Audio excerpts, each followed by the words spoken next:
Ibunya udah masuk Islam.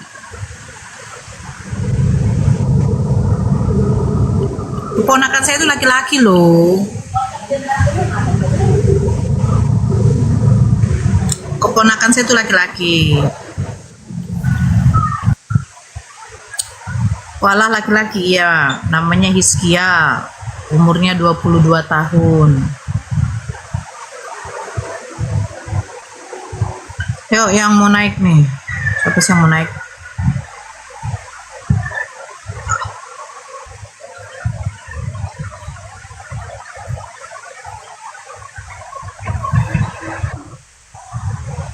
Halo Putra. Iya, Putra. Agama apa bang? Kristen. Abang kok belum bisa open cam ya? Iya. Sorry ya. Gimana itu? Janganlah keluar laku. Kenapa bang? Keluar laku kalau nggak bisa om cam. Iya, abang harus open cam bang, baru bisa kita diskusi. Oke. Ya, makasih ya bang.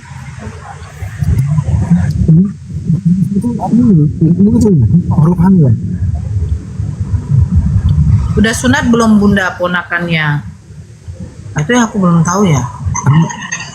Aku ada suara. Halo ada. Ada. Ini foto profilku nggak kelihatan ya? Oh berarti jaringan abang. Turun dulu abang, baru naik lagi abang.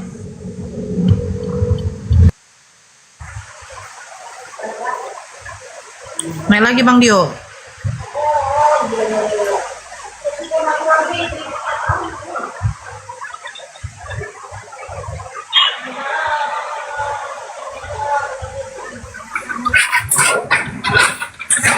Halo Jail. Jail. Udah ada kan Bang Dio? Oke, mantap. Halo Jail. Jail. Sampai selesai Bang Zuma ibadah satu pun belum ada yang apa. Ngomong tuh lagi ini, Kak, lagi sibuk beliau. Iya, kalau hari Jumat itu banyak acara orang. Kita acara Bang. Abang Kita kali saja lah. lo kali bilang. Lo kali. Ini mau acara ini, aku lagi OTW acara ini. Mudah-mudahan lah. Iya, abang kan pengisian ya. Iya, aku kalau Jumat Sabtu Ahad itu ini ya. Alhamdulillah. Jalankan tugas. Ya, teman-teman Kristen silakan.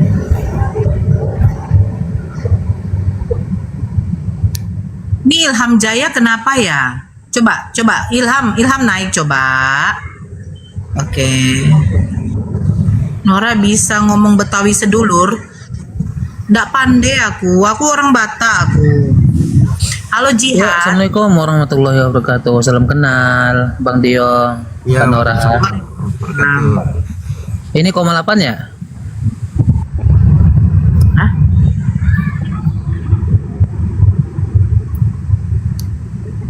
Kemal diskusi bang, diskusi lintas agama bang. Putra kenapa kau minta ditole-tole Putra? Nggak boleh kau nole-nole apa babi. Nggak boleh gitu ya deh ya. Kalau kau sering tole babi tiap malam, jangan cerita di sini. Gitu loh ya. Agak kareba. Kiamat. Baji-baji. Bukan kiamat. Kalau kiamat suara kiamat itu macam itu. Macam kentut. Iya. Suara kentut. Putra, kalau kau sering tolein babi tiap malam, jangan kau cerita di sini deh, nggak boleh, ya. Waalaikumsalam Ilham. Kita di sini jadi membaca apa? Membaca taping, nggak ada yang naik, weh. Makan mie ayam ceker dulu Bunda Nora, makasih. Cantik si tobal bibir, kenapa sih kamu? Ayo naik. Oh, minta dinaikin dia Bang Dio. Ayo naik Putra. Naik Putra. Naik. Si Jail pula yang naik. Bunda Nora di Makassar ya? Enggak. Halo Jail. Halo, Ya, waalaikumsalam. Agama apa, Bang? Alhamdulillah Islam. Oke, ada yang mau disampaikan? Ini lagi baik saya loh. Cuman salut aja sama Mbak Nora untuk berdiskusi lintas agama. Hebat. Alhamdulillah. Abang, jangan gitu Bang. Nanti kalau ada Bang Zuma, saya support Bang Zuma. Kaminya nggak diadakan. Ya Bang Dio ya. Ya sih kayak gitu ya Bang. Kalian semua itu hebat. Aku aja nggak disebut ini aja aku nggak disebut. Iya betul. Ya makasih ya Bang supportnya. Assalamualaikum. Waalaikumsalam. Iya, nanti kalau ada Bang Zuma, saya bangga, saya senang, saya support Bang Zuma. Kami ditiadakan loh. Astagfirullah. Kalian tidak tahu kalau kami itu juga.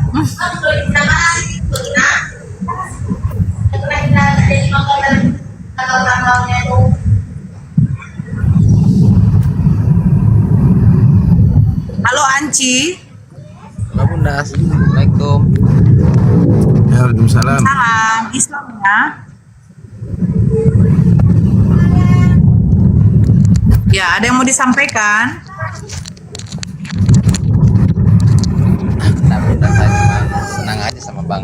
Mau nanya aja, Bang Suma ini orang Bugis kah? Kenapa? Bang Suma ini orang Bugis ya? Iya. Oh, Kenapa Ki?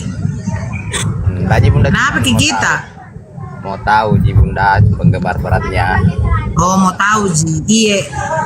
Kalau Bang Zuma orang Mbak Nora? Saya orang Medan abang. Oh. Ya oke Bunda, sudah. Aku nggak ditanya. Cepatnya kau diterjunkan kan? Udah aku.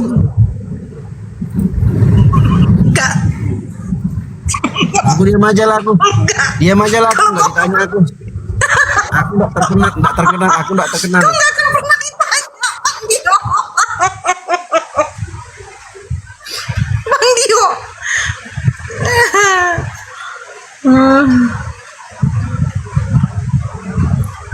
Merajuk Dio. Iya Bang Johan.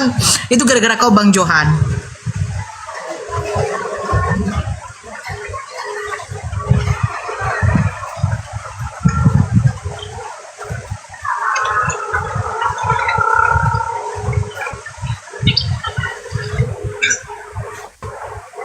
Halo Ferry. Halo, selamat sore. Ya bisa open cam. Bisa? Kau terus loh sebenarnya aku sebenarnya. Cemana lagi nggak ada pula ya kan? Kenapa ente kepanasan sih?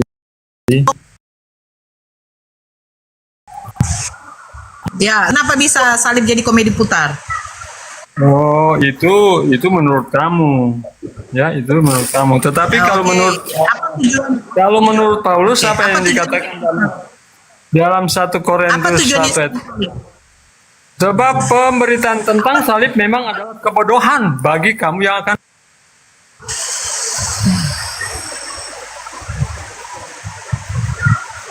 Saya tadi tanya apa Bang Dio sama dia? Saya tanya, apa tujuan Yesus disalib? Itu aja dulu kamu jelaskan gitu loh.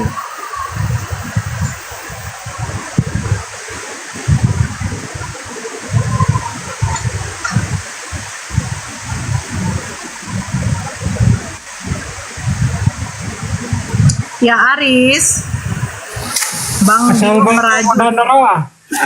Assalamualaikum Bunda Noro. Ya. Waalaikumsalam.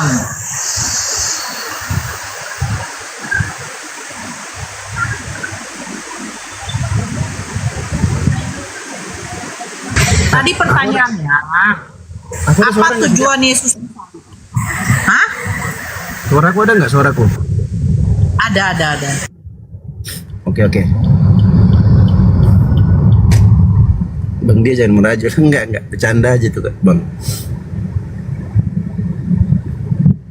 Mana pernah orang ganteng macam aku merajuk, nggak pernah, santai aja. Nah, silakan open cam lagi. Pertanyaan saya begini, Fer. Kenapa aku diskusi? Makanya dengarkanlah. Apa tujuan Yesus disalib? Silakan jawab. Open cam.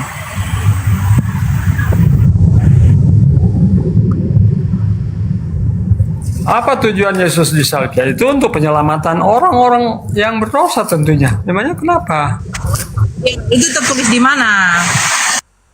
Matius pasal 20 ayat 28. Aku Silakan. datang bukan untuk dilayani, melainkan untuk melayani, bahkan untuk memberikan nyawaku sebagai tebusan. Webers. Hah? Di mana konteksnya Yesus disalib untuk keselamatan? Kok aku datang untuk melayani? Nggak nyambung.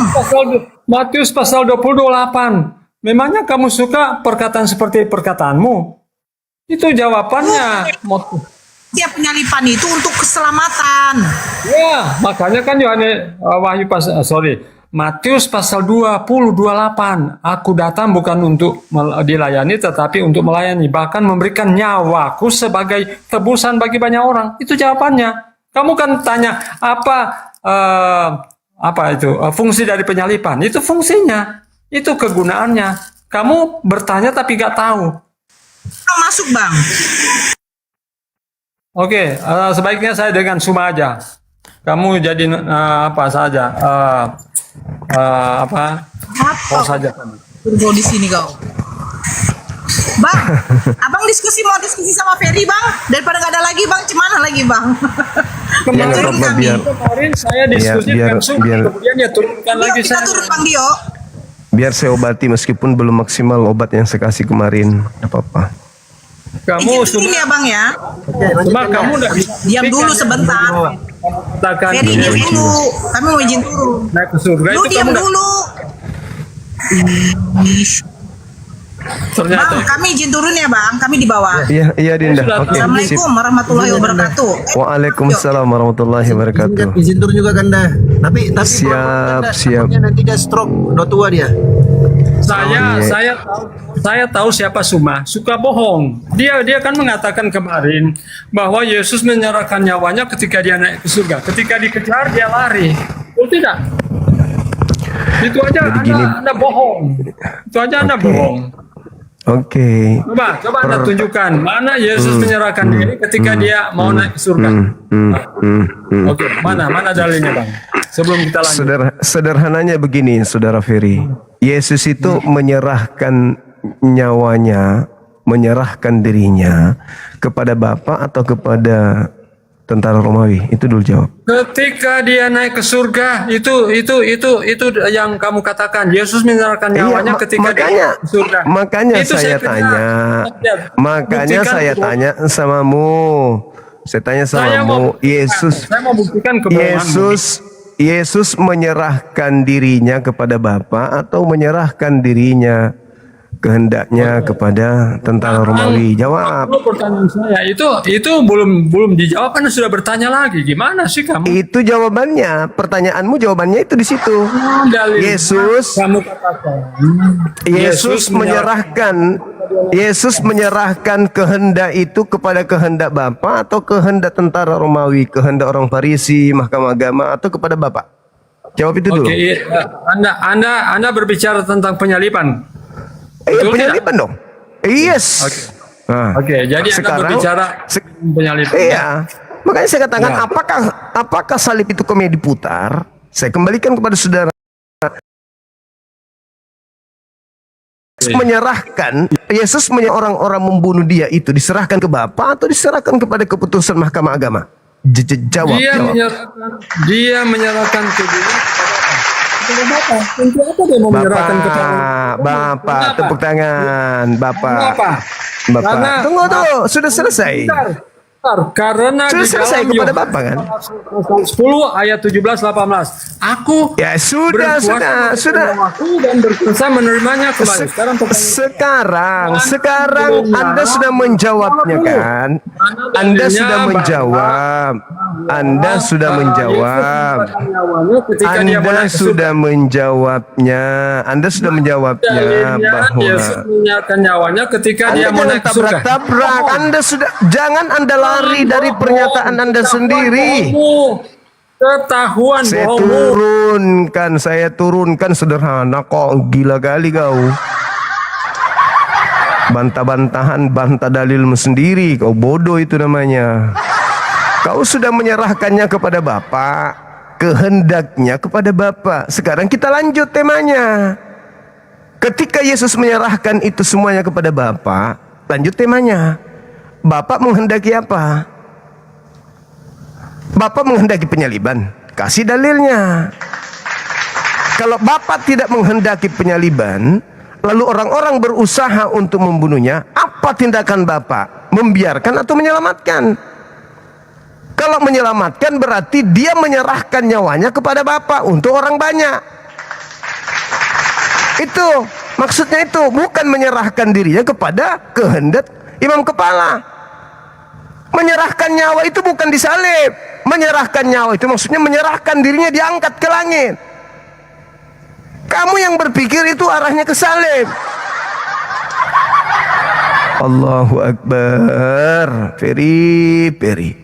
Kenapa kau seperti setan? Cuman setan yang mau Yesus disalib.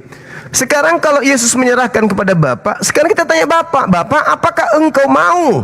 Apakah engkau mau Yesus ini dibunuh oleh orang-orang jahat? Kalau mau, kasih dalil. Kalau tidak mau, saya yang kasih dalil. Begitu kan? Karena saya tidak pernah menemukan Bapak itu mau. Kalau kau katakan mau, mana dalilnya Bapak mau menyerahkan orang benar untuk dibunuh demi dosa orang jahat? Kasih dalil. Gak ada. Nah, saya mengatakan Tuhan tidak mau. Tak kasih dalil. Yesus berdoa. Setelah Yesus berdoa, Tuhan mendengarkan doanya. Ibrani 5 nomor 7. Yesus berdoa kepada Bapa yang sanggup menyelamatkannya dari kematian, dan atas kesolehannya doanya dikabulkan. Jedor. Yang kedua, setelah dia menyerahkan kepada Bapa, seorang malaikat turun ke bumi memberikan kekuatan kepadanya. Pertanyaannya, kekuatan untuk apa? Kekuatan untuk ke langit atau kekuatan untuk ke tiang salib? Kenapa ke tiang salib aja butuh kekuatan? Yang benar, kekuatan diberikan kepada manusia Yesus untuk apa? Melewati angkasa samudra, meluncur sampai ke atas, ke atas, ke atas, ke atas, dan ke atas. Itu yang betul. Jadi jangan halusinasi lah. Agama Anda memang buatan orang-orang barat, orang Farisi. Tapi jangan juga halusinasi. Biarpun film India kalau terlalu berlebihan juga nggak bagus. Kan begitu. Semangat sore Pak Pastor. Iya, semangat sore Bang Zuma. Semangat sore juga Bang. Piye kabare hari ini? Oh, puji Tuhan, kabar baik, sehat selalu. Alhamdulillah. Oke. Apa yang kita bahas ini Bang Zuma? Ini masih tema di sini Bang. Masih tema ini. Apakah salib itu adalah komedi putar? Atau Maksudnya salib komedi itu putar itu apa? hanya candaan saja, gurauan saja? Karena kenapa? Karena bertentangan dengan pandangan Yesus terhadap salib. Yesus memiliki pandangan lain, Kristen. Kristen beda pandangan juga terhadap salibnya. Jadi ada pertentangan keadaan antara pernyataan Yesusnya dengan pernyataan iman saudara kami Kristen. Itu sangat mencolok sekali Bang. Ya, silakan dijelaskan Bang Zuma. Oke. Yesus mengatakan kecaman-kecaman beliau, penegasan-penegasan beliau terhadap orang Farisi, ahli Taurat, orang Yahudi. Dia mengatakan bahwa celakalah engkau, celakalah engkau, celakalah engkau, celakalah engkau. Engkau akan memenuhi takaran nenek moyangmu, sebab aku mengutus nabi-nabi, orang-orang bijaksana dan ahli Taurat. Separuh kalian bunuh dan separuh kalian salibkan. Penuhilah takaran moyangmu. Jadi bagaimana mungkin kalian dari api neraka jahanam? Kalian akan mempertanggungjawabkan darah orang benar yang ditumpahkan mulai dari Habil sampai ke Zakaria. Dan semua ini akan ditanggung oleh angkatan jahat ini. Itu terkait dengan penyaliban. Yesus mengecam bahwa penyalib bahkan keturunannya pun tidak akan luput dari neraka jahanam. Puluhan tahun kemudian, bahkan ratusan tahun, bahkan jutaan, ribuan tahun, muncul kemudian pemahaman baru bahwa orang selamat justru karena menyalib orang benar.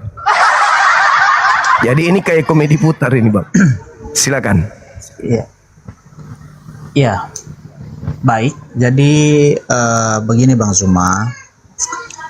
Salib itu di dalam iman kami kekristenan itu adalah hal yang sangat penting, dan itu adalah fondasi dari iman kekristenan. Ya, kalaulah Tuhan Yesus itu tidak disalibkan, tidak mati dan bangkit dari antara orang mati, maka iman kami itu akan sia-sia, tidak ada lagi gunanya. Ya, jadi pertanyaannya di sini, yang merencanakan penyaliban itu siapa? Apakah itu adalah sebuah rencana manusia, atau Allah itu sendiri yang telah merencanakan sejak dalam kekekalan? Ya, tentu jawabannya adalah Tuhan sendirilah yang telah merencanakan itu. Ya, dimulai dari kitab Kejadian telah dinubuatkan, ya, telah disampaikan kepada ada 3 yang mendengarkan di sana. Ular yang adalah jelmaan dari iblis itu, ya, Adam manusia pertama ciptaan Tuhan, dan Hawa istrinya dari istrinya Adam. Itu yang mendengarkan pertama bagaimana kedatangan sang juru selamat, sang Mesias itu, ketika Tuhan berkata di Kejadian pasal 3 ayat 15, saya bacakan. Kejadian pasal 3 ayat 15. Ya. Dan aku akan menjadikan Kejadian pasal 3. Oke, kenapa ini salah ya? Sabar dulu Bang Zuma ya. Ini salah. Silakan Bang.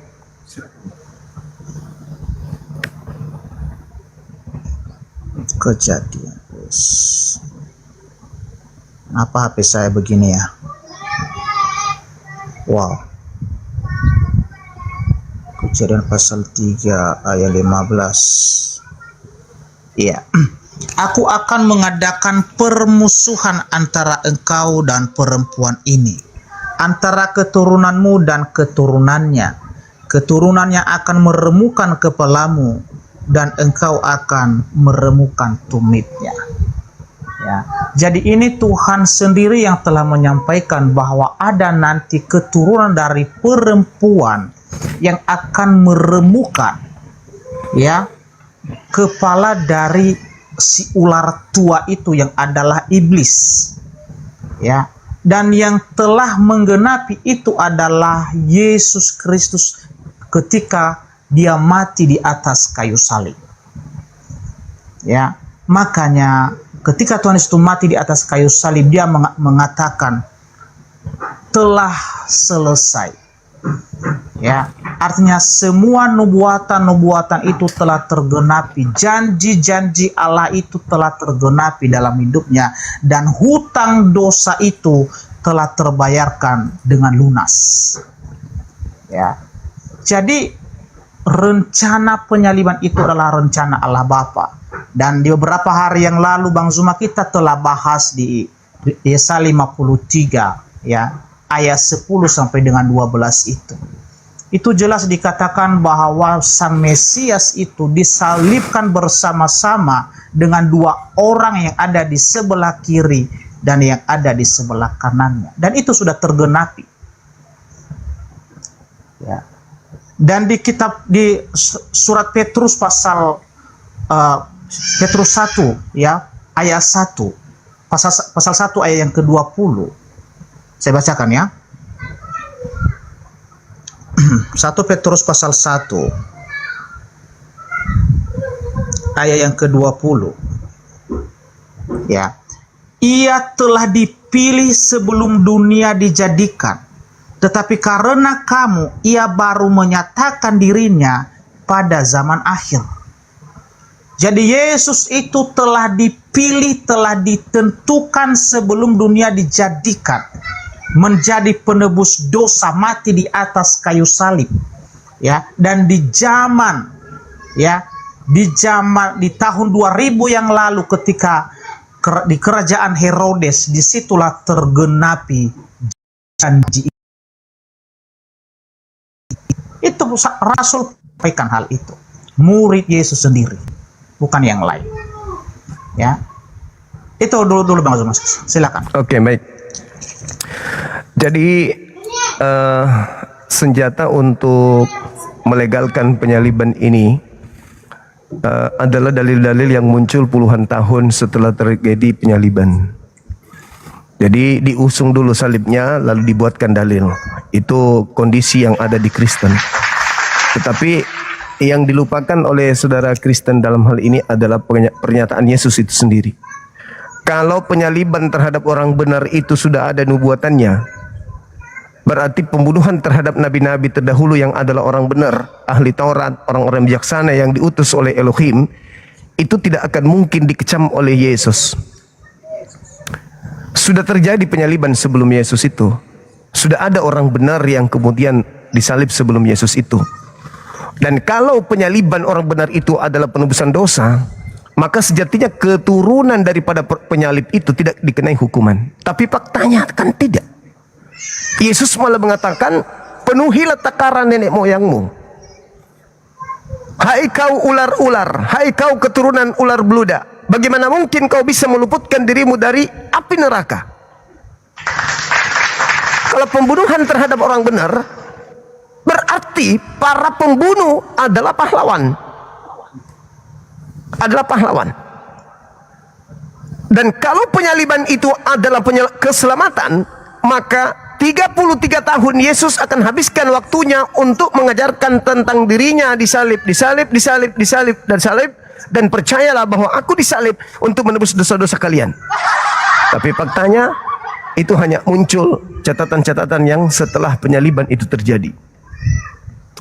Ketiga, kalau ada nubuatan di kitabnya orang Yahudi, maka tidak mungkin imam kepala mahkamah agama, ahli Taurat dan juga orang Farisi berkongko-kongko untuk melakukan kesaksian palsu, tipu muslihat dan kedengkian yang tersusun secara masif untuk menggiring penyaliban itu terjadi. Yang keempat, andai saja penyaliban itu adalah keselamatan bagi orang Kristen sebagai pondasi utama, sia-sialah imannya Kristen tanpa penyaliban. Maka saya mengatakan yang menjadi pahlawan di sini adalah imam kepala mahkamah agama, karena dia menyiksa diri mereka dengan melakukan hal yang berupa tipu daya, kesaksian palsu, termasuk Yudas. Itu semuanya adalah pahlawan bagi Kristen. Tanpa pengkhianatan Yudas, Yesus tidak disalib. Tanpa kerasukan iblis, Yesus tidak disalib. Tanpa dusta mahkamah agama, Yesus tidak disalib. Tanpa tipu muslihat imam-imam kepala, Yesus tidak disalib. Keburukan demi keburukan, kejahatan demi kejahatan, sifat-sifat tercela di mata Tuhan ternyata bermanfaat untuk keselamatan Kristen. Inilah yang saya katakan komedi putar. Kejahatan menyelamatkan manusia yang lain. Sedangkan Yesus polanya jelas. orang benar diutus oleh Elohim, dibunuh oleh orang jahat. Kata Yesus, jangankan pembunuhnya, keturunan dari pelaku pembunuhan aja tidak luput dari neraka. Itu pengakuan Yesus, bukan pengakuan saya. Jadi bagaimana mungkin umat Islam ini bisa dibodohi dengan jualan-jualan penyaliban itu bisa menyelamatkan, sedangkan sebelum Yesus disalib sudah terjadi penyaliban-penyaliban terlebih dahulu, dan pelakunya serta keturunannya justru dikecam sebagai penghuni neraka jahanam.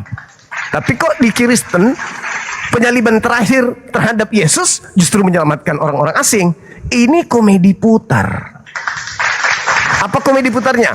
Diambillah kemudian Kejadian 3 nomor 15, diakal-akalin. Keturunanmu dan keturunannya akan saling meremukkan. Padahal maksudnya di sana adalah dari sejak engkau meminjakkan kaki ke bumi sampai hari kiamat, manusia dan iblis akan selalu silih berganti saling serang satu sama yang lain. Bukan Yesus yang dimaksud di sana. Gak ada hubungannya dengan Yesus Kejadian 3:15. Tapi karena komedi putar, di mana ya? Di mana sujudnya? Oh, di Yesaya. Nanti ambil lagi. Oh, di Yesaya 9. Bagaimana pandangan orang yang punya kitab? Enggak ada. Oh, mungkin saja mereka menolaknya karena enggak suka dengan Kristen. Enggak kok, polanya bukan begitu. Baca di sini. Di Yohanes 11. Apa yang menyebabkan kemudian mereka ingin menyalib Yesus? Dosa waris? Enggak. Mereka ingin menyalib Yesus hanya karena faktor politik ekonomi doang. Gak ada unsur-unsur yang dituduhkan oleh gereja hari ini. Artinya berhasillah penyesat memakai nama Yesus dengan menggiring manusia menerima penyaliban itu sebagai simbol keselamatan. Iblis Udah, yang Bang berjaya hari ini. Iya, silakan. Saya tanggapi ya. Ya, baik. Dari awal saya sudah sampaikan tadi bahwa rencana penyaliban itu adalah rencana Allah Bapa dari awal.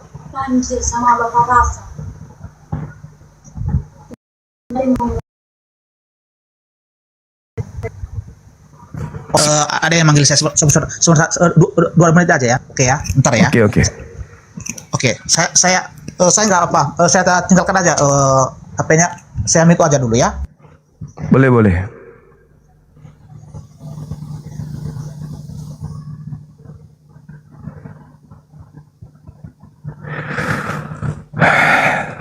Teman-teman sekalian, inilah kita, tugas kita. Kenapa kita ditugaskan untuk membersihkan nama Nabi Isa alaihissalam.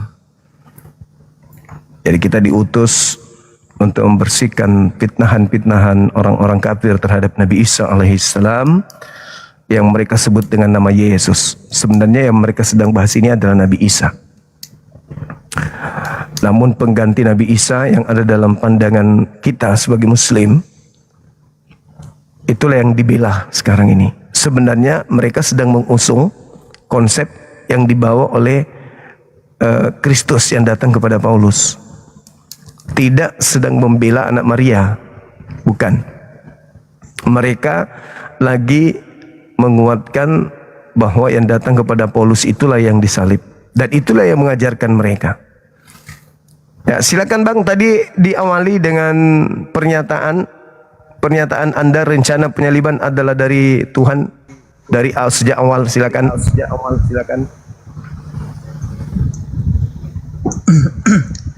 Ya, gimana Bang Zuma? Ya, tadi Anda berada pada pernyataan bahwa salib itu dari sejak awal sudah direncanakan oleh Elohim. Ya, tentu Bang Zuma, Yesaya 53 ayat yang ke-10 ya sudah terang benerang di sana dikatakan bahwa, saya bacakan ya.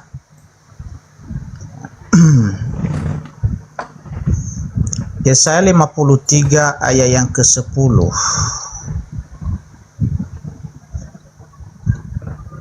Ya, beginilah firman Tuhan. Tapi Tuhan, ya Tuhan di situ huruf besar semua yang adalah nama pribadi sesembahan orang Israel, yaitu YHWH. Ya, tetapi Tuhan berkehendak meremukkan dia dengan kesakitan. Ya, jadi jelas Tuhan yang berkehendak di situ, bukan orang lain. Ya, Tuhan yang berkehendak. Itu udah cukup jelas Bang Zuma ya. Sampai di situ dulu. Jadi begini. Kita tahu bahwa Yesaya ini ya sekitar 600 tahun ya sebelum kelahiran Tuhan Yesus di bumi. Ya, di situ Yesaya itu sudah tampil di tengah-tengah bangsa Israel pada saat itu. Ya. Jadi sudah ratusan tahun sebelum itu sudah dinubuatkan bahwa Mesias itu memang harus mati. Ya. Dan kesaksian-kesaksian Yesus sendiri ya, sekalipun Bang Zuma itu ya tidak mengakui Yesus sebagai Tuhan, itu silakan, kami tidak memaksakan itu. Tetapi di dalam Al-Quran Bang Zuma mengakui bahwa Yesus adalah nabi. Jadi tentu nabi ini tidak mungkin mengucapkan kata-kata dusta. Semua yang disampaikan oleh nabi itu adalah kebenaran. Ya, dan inilah yang kami pegang teguh. Ya, yang kami percayai 100% perkataan-perkataan Yesus itu ketika dia mengatakan ya, menyampaikan kepada para muridnya ya, di Matius 16 ayat 21 yang berbunyi seperti ini. Matius 16 ayat 21.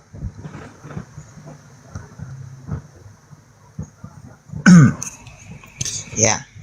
Sejak waktu itu Yesus mulai menyatakan kepada murid-muridnya bahwa ia harus pergi ke Yerusalem dan menanggung banyak penderitaan dari pihak tua-tua, imam-imam kepala dan ahli Taurat, lalu dibunuh dan dibangkitkan pada hari ketiga.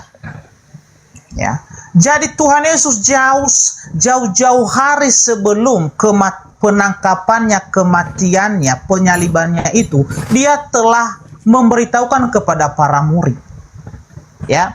Dan bahkan pada ya perjamuan malam, ya perjamuan terakhir pada saat dia ditangkap oleh prajurit Romawi yang dipimpin oleh imam-imam kepala pada saat itu.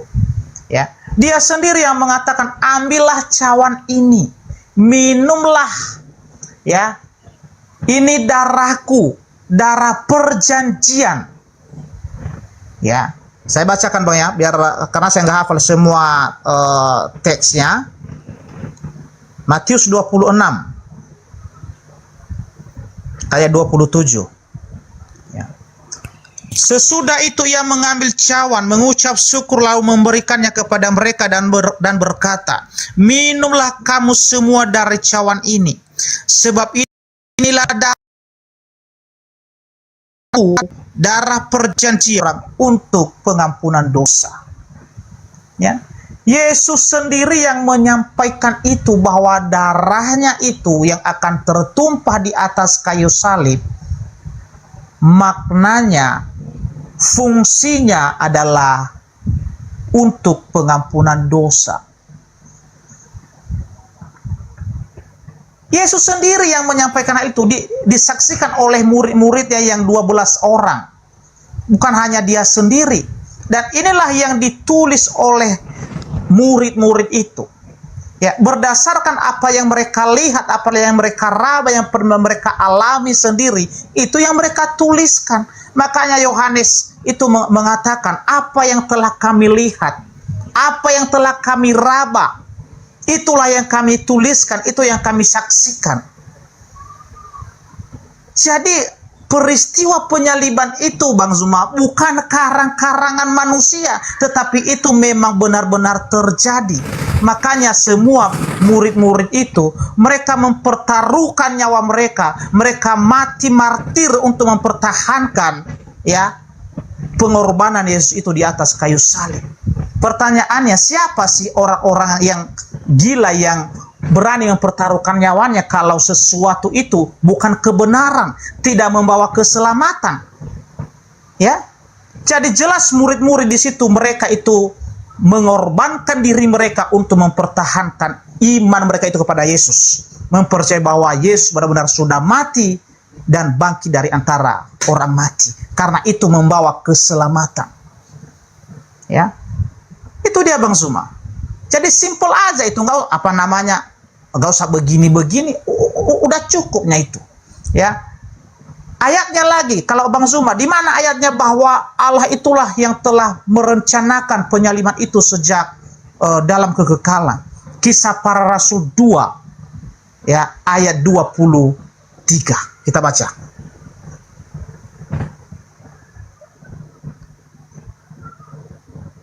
Ya.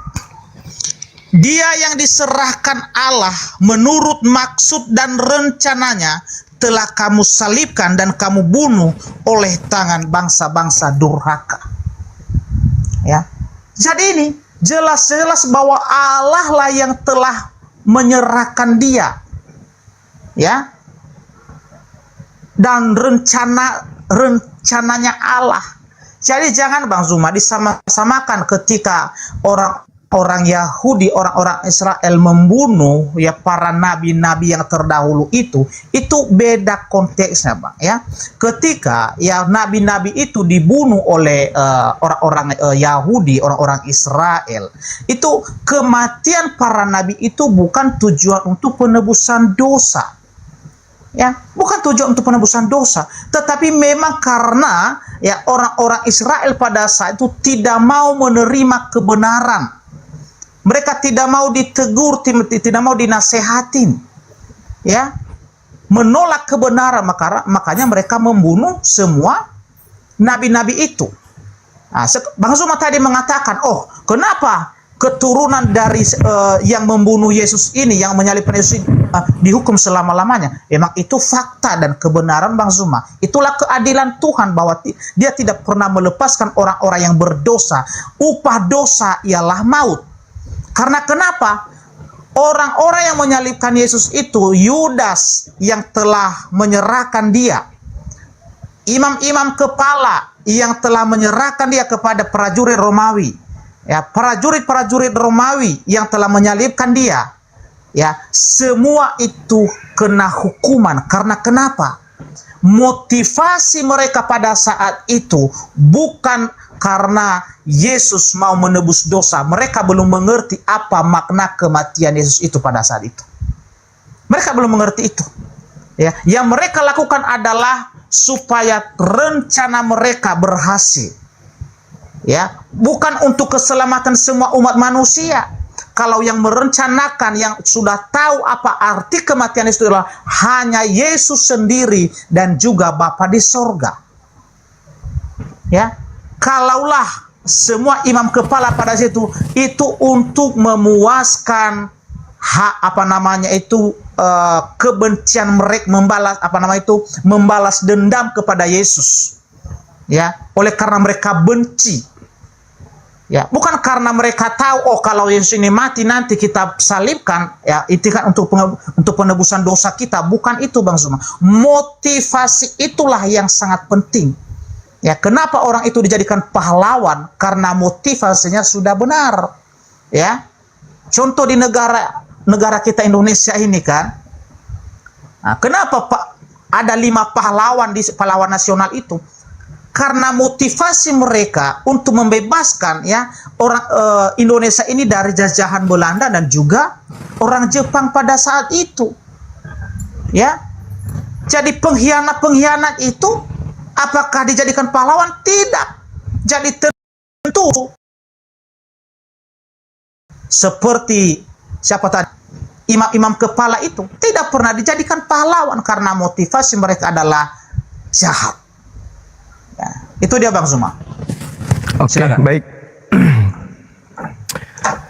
Jadi aku mau tanya dulu Bang, jarak antara Taurat Musa dengan kitab Yesaya itu berapa tahun? Musa 1500 tahun, 1000 tahun. Enggak lah. Enggak sampai, karena dia ada di abad ke-8. Bisa dihitung Yesaya itu ya kurang lebih lah segitu. Nah sekarang gini Bung, ketika Anda membawa kitab Kejadian 3 masuk ke dalam ranah penyaliban yang kalian jadikan materi setiap hari, penyaliban, saya membacakan sebuah dalil. Saya bacakan karena terlalu panjang, saya belum hafal ya. Di dalam kitabnya Nabi Musa. Apa itu, Bang? Dikatakan gini, jika kamu sungguh-sungguh taat kepada Tuhan Elohim dan dengan sungguh-sungguh melakukan segala perintah yang kuperintahkan kepadamu hari ini, maka Tuhan Elohimmu akan meninggikan kamu di atas seluruh bangsa di bumi. Segala berkat ini akan datang kepadamu dan melimpahi kamu jika kamu taat kepada suara Tuhan Elohim. Ya diberkatilah buah kandunganmu. Lalu diberkatilah tanahmu, diberkatilah ternakmu, keturunan sapimu dan kawanan dombamu, itu semuanya akan diberkati. Diberkatilah kerenjangmu, diberkatilah semua kedatanganmu, diberkati. Bila mana engkau taat kepada hukum yang datang melalui Nabi Musa. Sebaliknya, dengarkan apa kata Tuhan. Tetapi jika kamu tidak mendengarkan suara Tuhan Elohim dan tidak taat sepenuhnya pada segala perintah dan ketetapannya yang kuberitakan kepadamu hari ini, maka kutukan ini akan menimpahmu. Terkutuklah kamu di kota dan terkutuklah kamu di ladang atau di desa. Terkutuklah keranjangmu dan tempat adonanmu. Terkutuklah buah kandunganmu atau anak-anakmu dan hasil tanahmu dan anak-anak sapimu dan anak dosamu. Terkutuklah kamu ketika masuk ke dalam sebuah kota dan terkutuklah kamu ketika kamu keluar. Tuhan akan mengirimkan kutukan atas kamu, kekacauan dan teguran pada segala pekerjaan tanganmu, sampai kamu binasa dan musnah dengan cepat karena kejahatan perbuatanmu. Karena kamu telah meninggalkan aku, Tuhan akan mendatangkan wabah penyakit kepadamu sampai ia membinasakan kamu dari muka bumi, di mana kamu akan memilikinya. Tuhan akan menimpakan kepadamu penyakit TBC, demam, radang, penyakit layu, penyakit layu dan jamur, dan semua itu akan mengejarmu sampai kamu binasa. Langit di kepalamu akan menjadi tembaga dan bumi di bawahmu akan menjadi besi. Tuhan akan menurunkan abu debu atas tanahmu.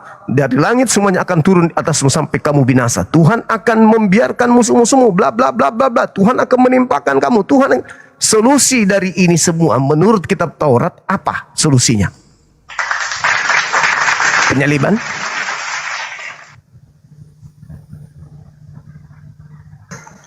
Dari konteks yang Abang Zuma sampaikan itu adalah ya solusinya mentaati dan melakukan semua hukum Taurat.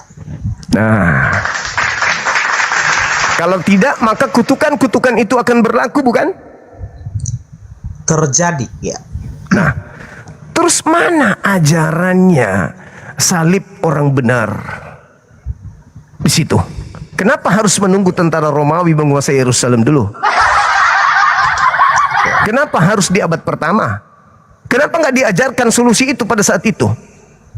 Kenapa harus Yeremia Anda ambil dan sama dulu? Anda asal-asal mengambil kitab Yeremia, sedangkan kitabnya Nabi Musa tidak ada sedikit pun menubuatkan anak manusia akan datang menebus dosa dengan cara mati disalib. Di mana di kitab Tauratnya Nabi Musa?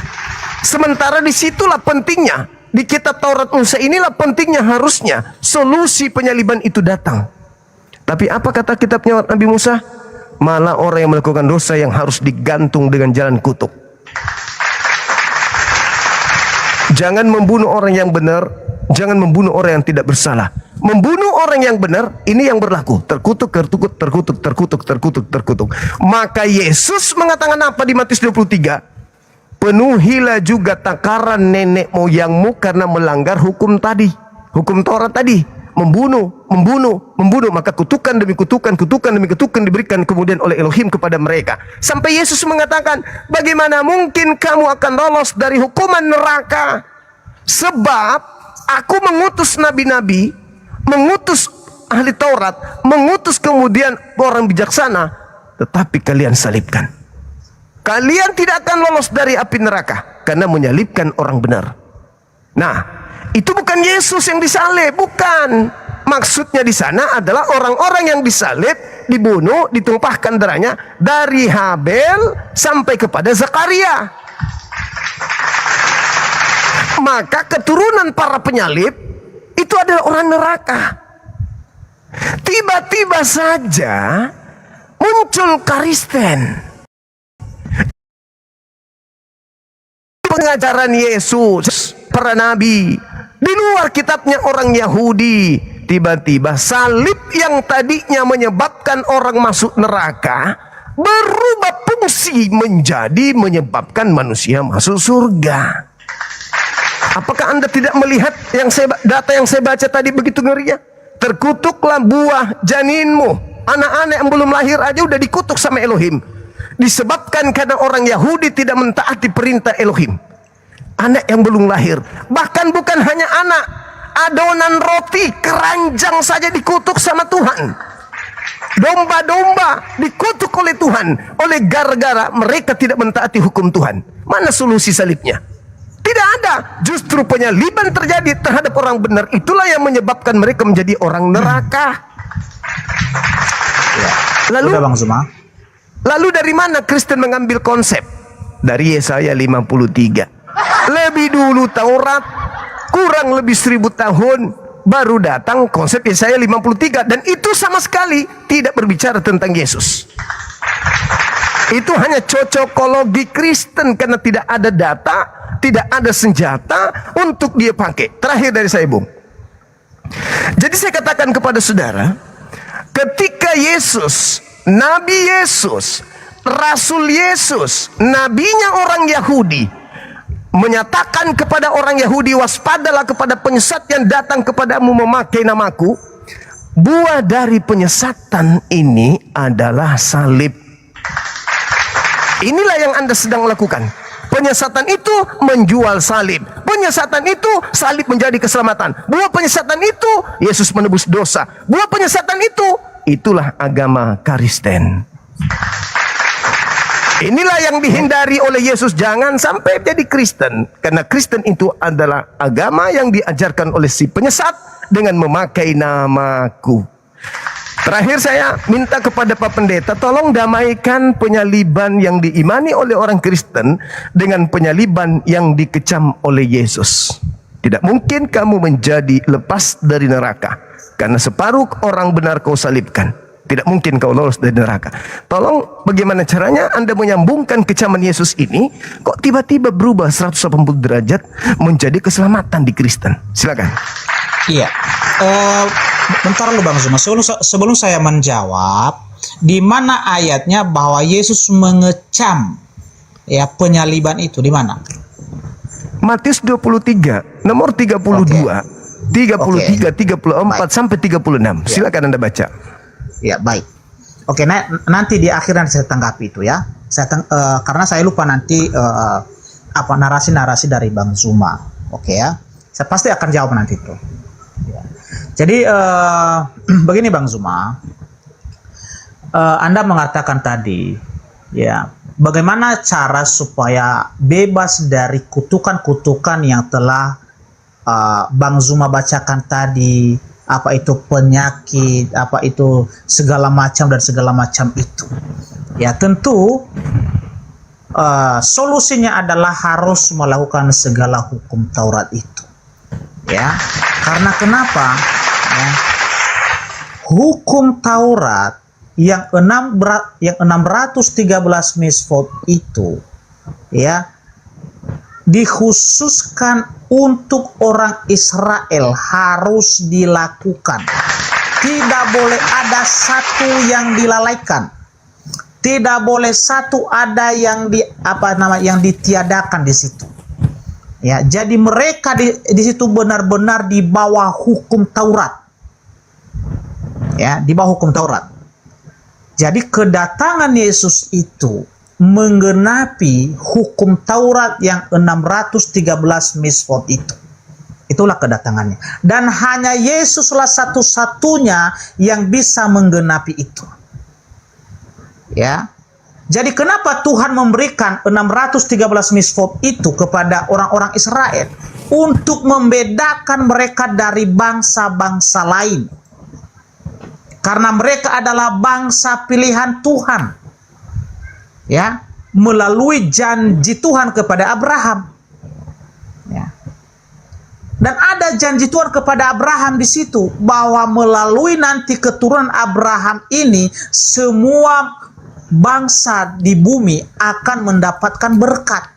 Melalui keturunannya lah nanti manusia ini akan diselamatkan memperoleh hidup yang kekal, dan itu sudah digenapi oleh Yesus. Ya, Kejadian pasal 12 ayat 1 sampai dengan 3, kata firman Tuhan seperti ini, saya bacakan. Kejadian pasal 12.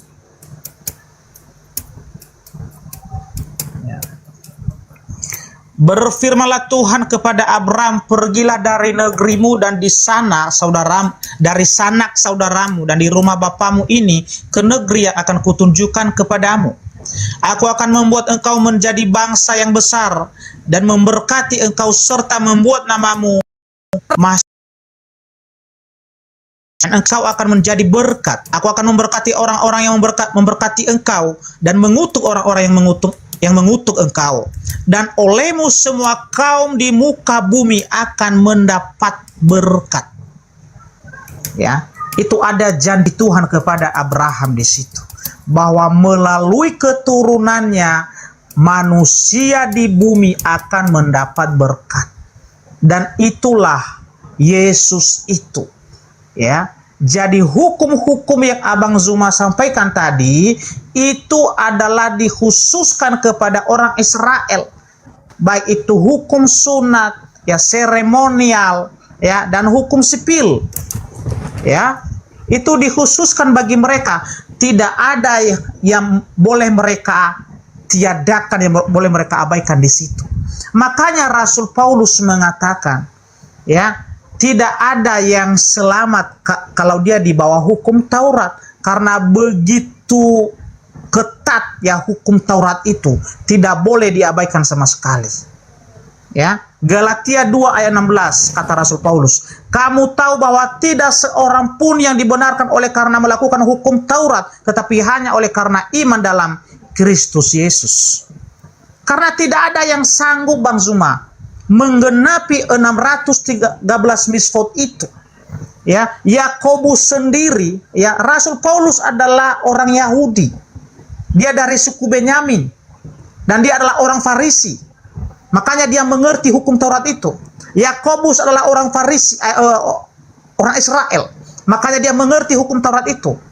Ya, dan dua-duanya berpendapat bahwa kalaulah orang itu di bawah hukum Taurat, tidak ada yang bisa selamat karena tidak ada yang mampu menggenapi, melakukan dengan sempurna hukum Taurat itu. Ya, di Yakobus pasal 2 ayat ke-10. Ini kata Yakobus, murid Yesus. Ya. Yakobus pasal 2 ayat ke-10.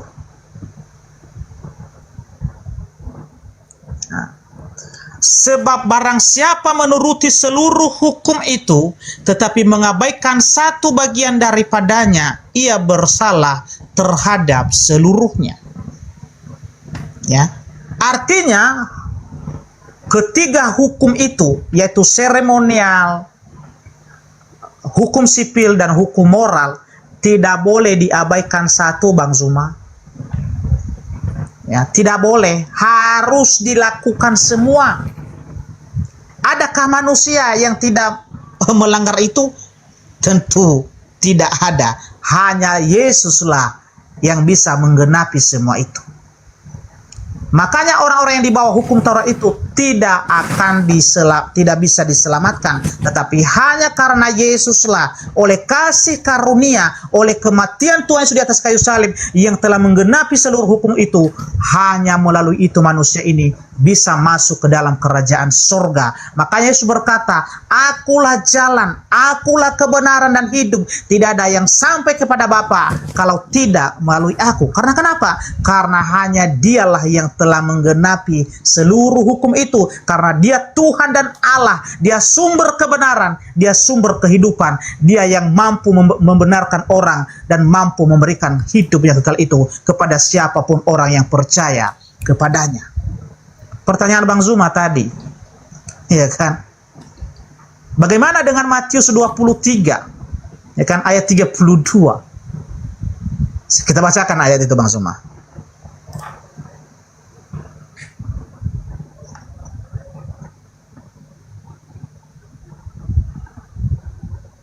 Matius 23 ayat 32. Ya. Jadi penuhilah juga takaran nenek moyangmu. Hai kamu ular-ular, hai kamu keturunan ular beludak, bagaimana mungkin kamu dapat meluputkan diri dari hukuman neraka?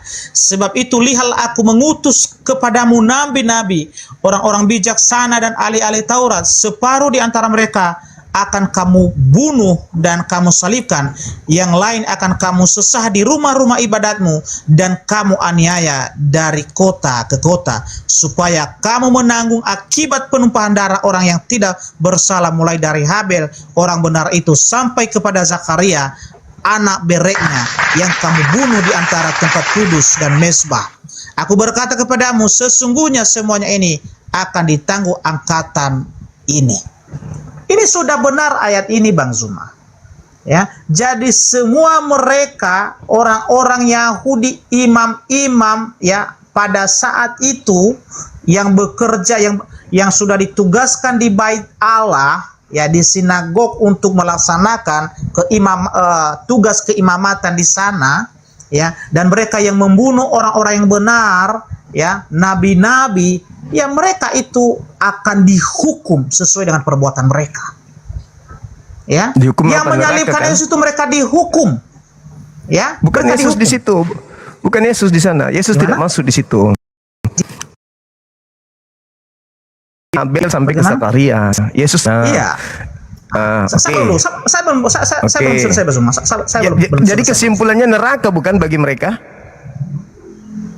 Ya, semua mereka ya yang membunuh nabi-nabi itu, Keturunannya ya, juga. yang telah menganiaya orang-orang benar itu, mereka Termasuk keturunannya. adalah termasuk neraka. keturunan masuk neraka itu. Oke. Nah, oke, udah Bang Zuma. Ya, sabar dulu Udah. ya.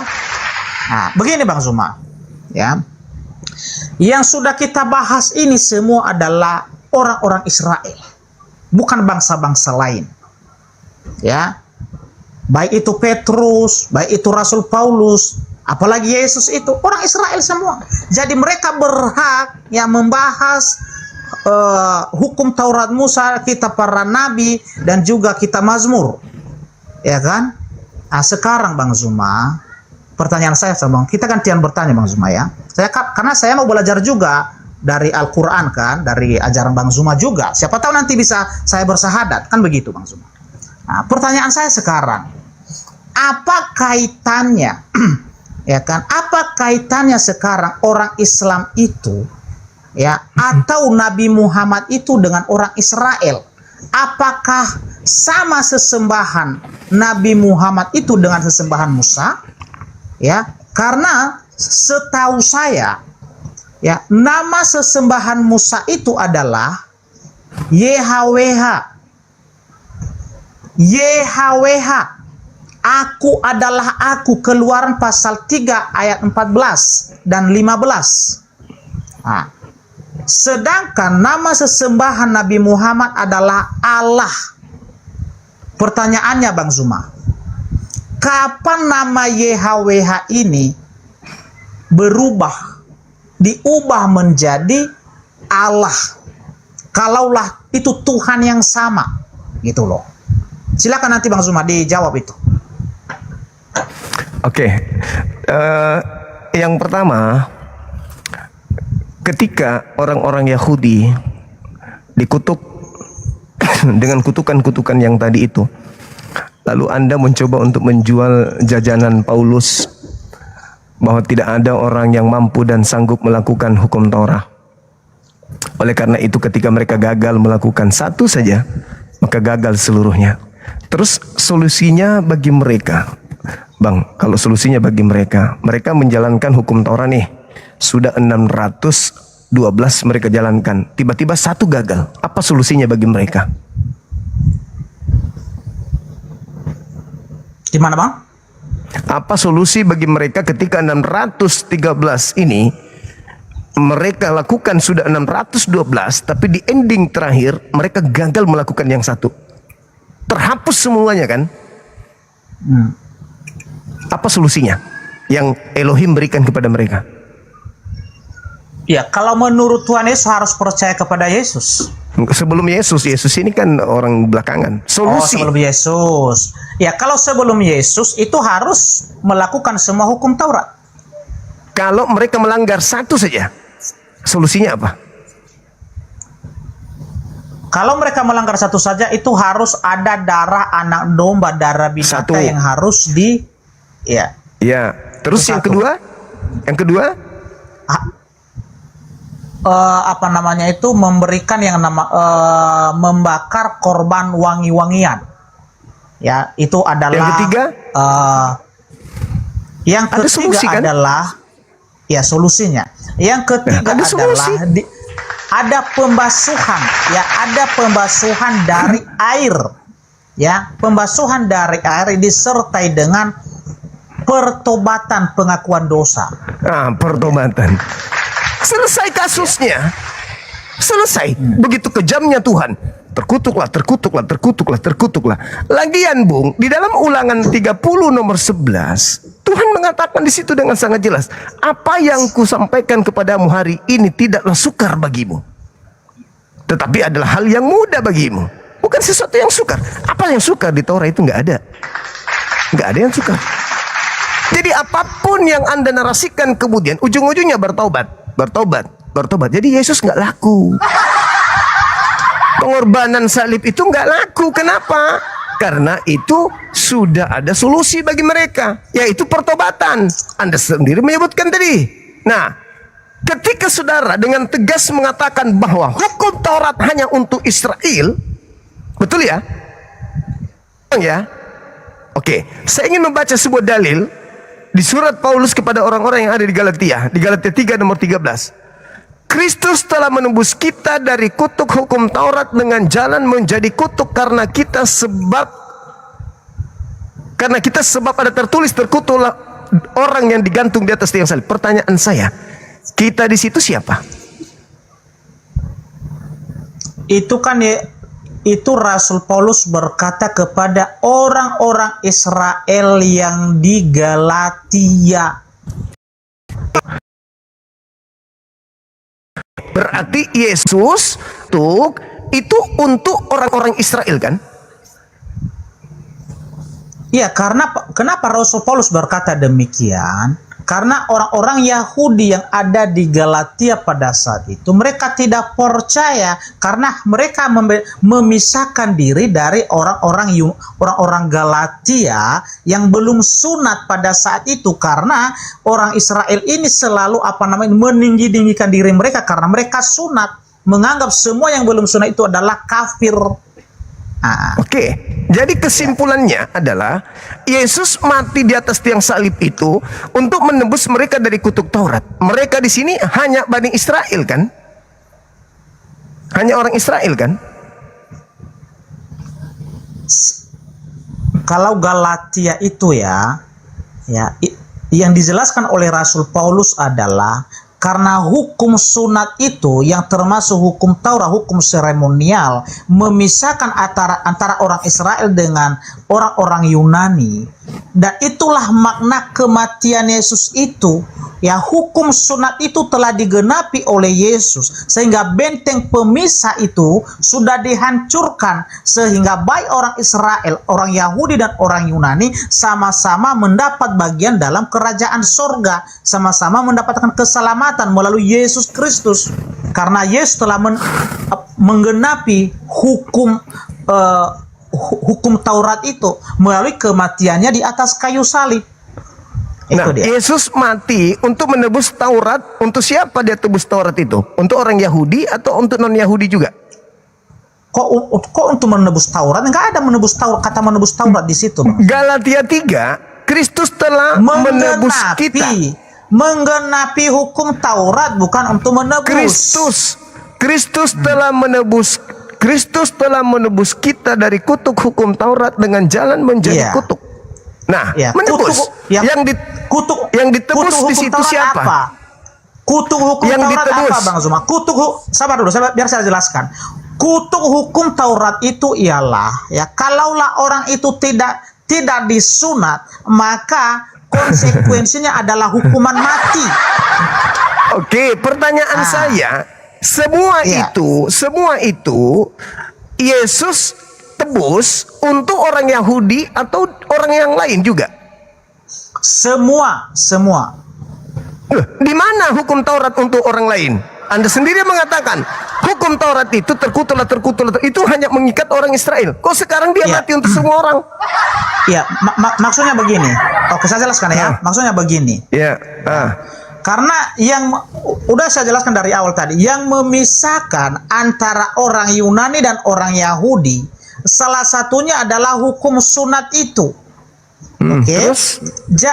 Jadi kematian Tuhan Yesus itu ya untuk menggenapi seluruh hukum seremonial dan hukum sipil itu, sehingga tidak ada lagi yang memisahkan, yang membeda-bedakan antara orang Yahudi dengan orang Yunani. Itu maksudnya. Maksudnya Ya. apa ini? Maksudnya apa? Maksudnya orang Yahudi sudah boleh nggak bersunat? Supaya Yahudi Boleh nggak bersunat? itu dan Yunani bisa bersatu. Maksudnya Ya, orang Yahudi begini. sudah bisa. Sabar Bang Orang Zuma. Yahudi sudah bisa Sabar, tidak Bang. bersunat gitu. Kan orang Iya. Yunani memang orang tidak bersunat. Berarti Iya. orang Yahudi sudah bisa tidak bersunat. Iya, tidak perlu lagi ya. Tidak perlu lagi orang Yahudi itu sunat kalau dia percaya kepada Yesus. Karena Oke, kenapa? baik. Sabar dulu Bang Zuma. Ya, makanya dijelaskan di Galatia pasal 5 ayat 2 ya, kata Rasul Paulus begini. Saya bacakan ya.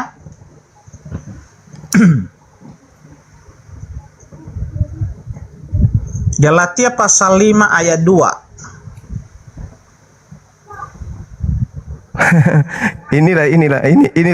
Inilah bukti kesesatan itu ya. Masakan orang Ya. Yahudi sudah boleh tidak bersunat setelah Yesus mati di salib. Kejadian 17. Udah? Sabar. Kejadian 17. Di situ perjanjian kekal Tuhan jelas adalah sunat. Kalau perjanjian kekal itu bisa nggak dibatalkan?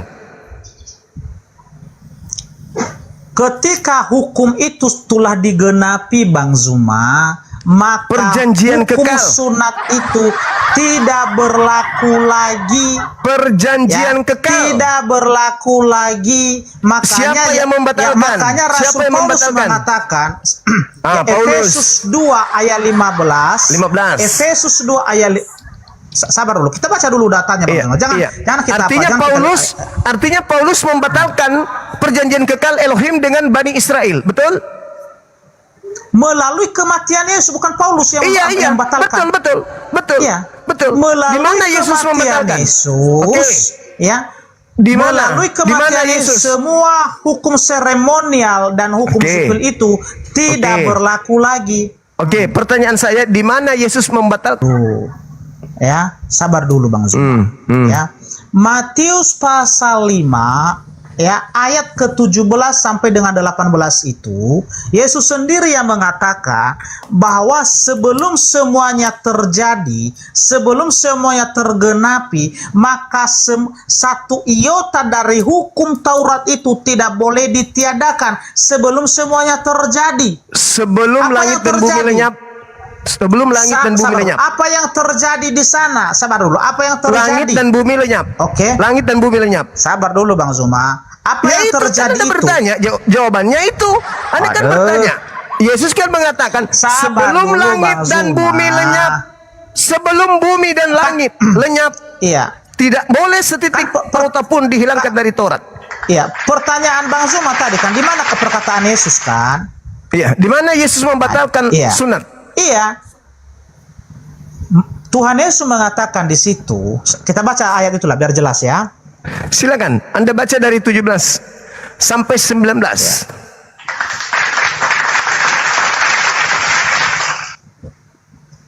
Matius 5 ayat 17. Ya, beginilah firman Tuhan, ya. Janganlah kamu menyangka bahwa aku datang untuk meniadakan hukum Taurat atau kitab para nabi.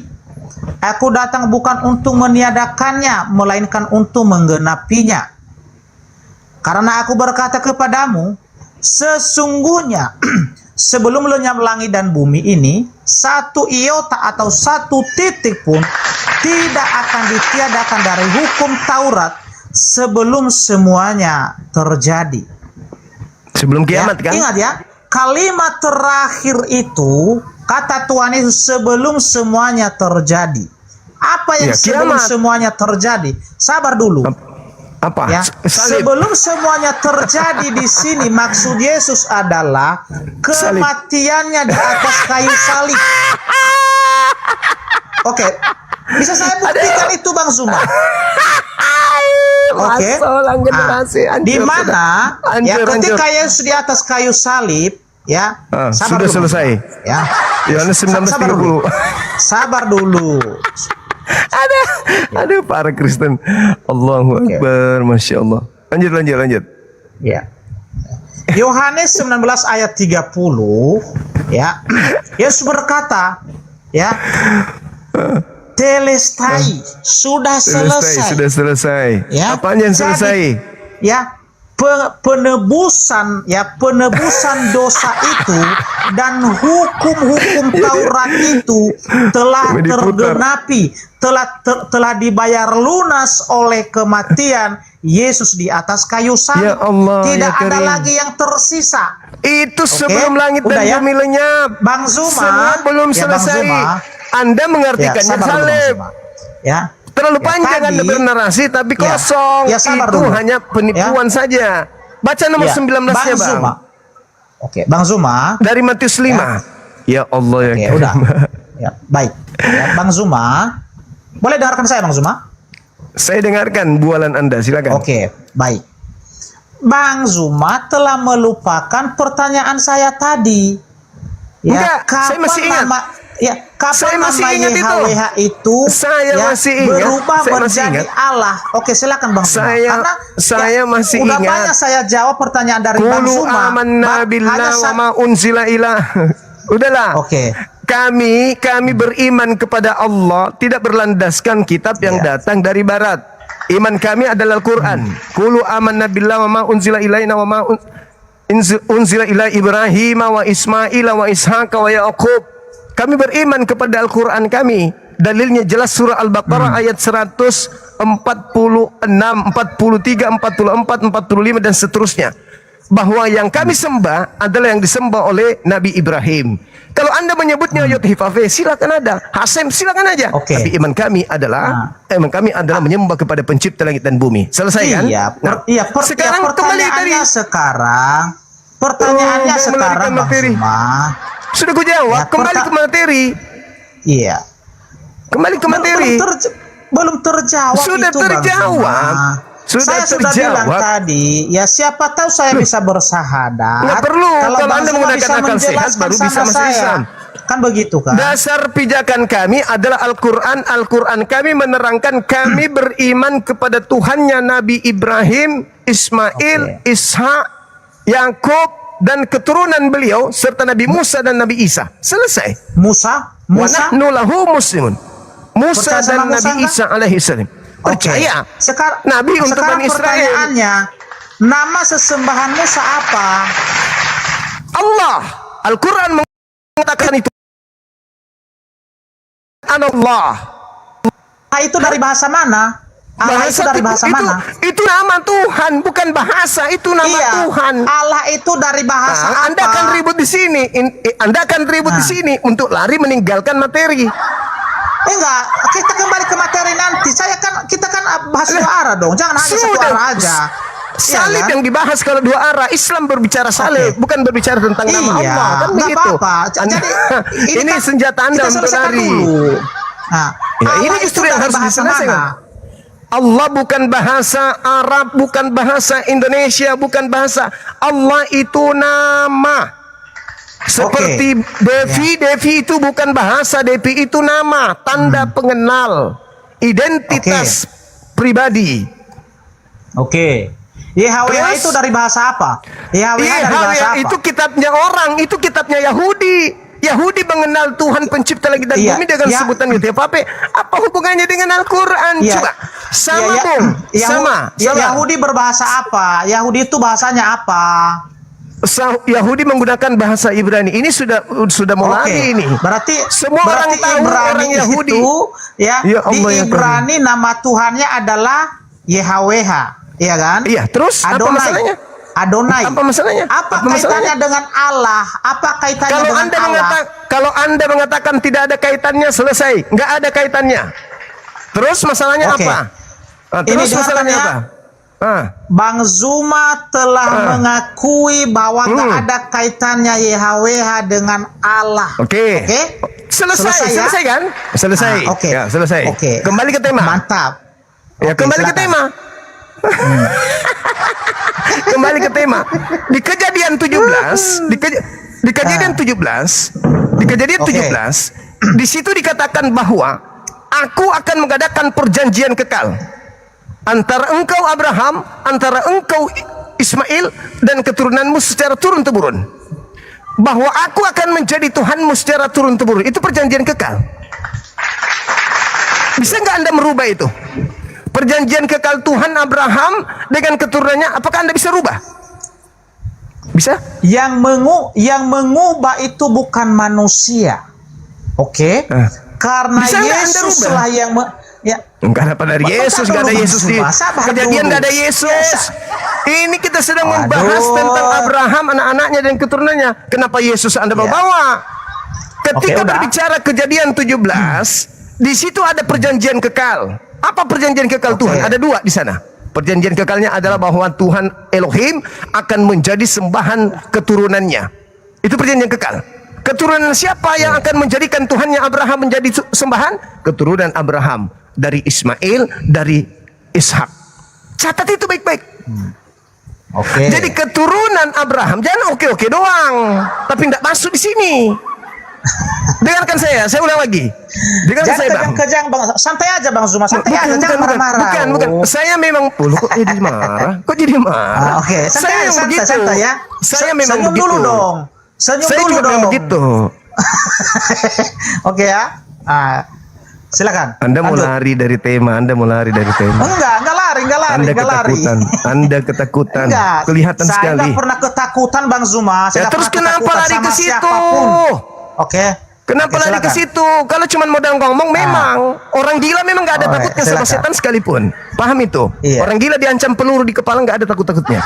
Jadi gini, Bung, saya katakan sama Anda, dengarkan. Ini ilmu untuk Anda ya, sebagai seorang Kristen yang ada hubungannya, tidak ada hubungannya dengan kitabnya Yahudi. Dengarkan. Kejadian 17, kalau Anda baca di data nomor 6, nomor 7, apa kata Tuhan di sana? Aku Tuhan akan mengadakan perjanjian kekal dengan engkau Abraham, dengan anak-anakmu dan keturunanmu. Menjadi perjanjian kekal. Apa perjanjian kekal? Yang pertama, ada dua perjanjian kekalnya. Yang pertama adalah aku akan menjadi Tuhan mereka. Anda paham sampai situ? Nah, Ya, paham. jadi keturunan Ismail, yaitu Nabi Muhammad, mau menyebut Tuhan itu dengan sebutan Allah, Ilah, Rabb, Ar-Rahim, Al-Aziz, Al-Quddus, Al-Malik, atau apapun itu, sudah menjadi ketetapan Tuhannya Abraham Macet ya. bahwa Nabi Muhammad akan menyembah kepada Tuhan yang sama berdasarkan Kejadian 17 nomor 6, nomor 7. Itu perjanjian kekal, tidak boleh dibantah, tidak boleh ada orang yang membatalkan itu. Perjanjian kekal yang kedua adalah, baca nomor 13-nya. Aku akan mengadakan perjanjian kekal yang kedua dengan Abraham, anak-anaknya dan keturunannya. Perjanjian kekal. Apa itu? Sunnat kulub. Jadi tidak ada Yesus membatalkan sunat, nggak ada. Itu hanya akal-akalan saudara. Pauluslah yang membelokkan kemudian firman Tuhan bahwa dengan salib sunat boleh dibatalkan. Itu ajaran Paulus tuh. Sedangkan Yesusnya tadi mengatakan Matius 5 nomor 17, nomor 18, sebelum langit dan bumi lenyap, tidak ada setitik pun sebelum langit dan bumi lenyap. Tapi kamu saudara, karena pengikut Paulus, yang Anda artikan sebelum penyaliban. Padahal Yesus sudah mengatakan sebelum langit dan bumi lenyap, segala sesuatu dari hukum Torah, meskipun yang paling terkecil, tidak boleh dibatalkan. Itu tidak boleh. Makanya baca nomor 19-nya. Apa efeknya kalau meniadakan setitik dari hukum Taurat meskipun yang paling terkecil? Neraka. Baca nomor 19-nya. Jangan Anda penggal data itu. Nah, sekarang saya ingin mengembalikan kepada saudara, ketika saudara mengatakan bahwa Yesus, Paulus telah melegalkan, membatalkan hukum sunat untuk mendamaikan antara orang Roma, orang Yunani dengan orang Yahudi.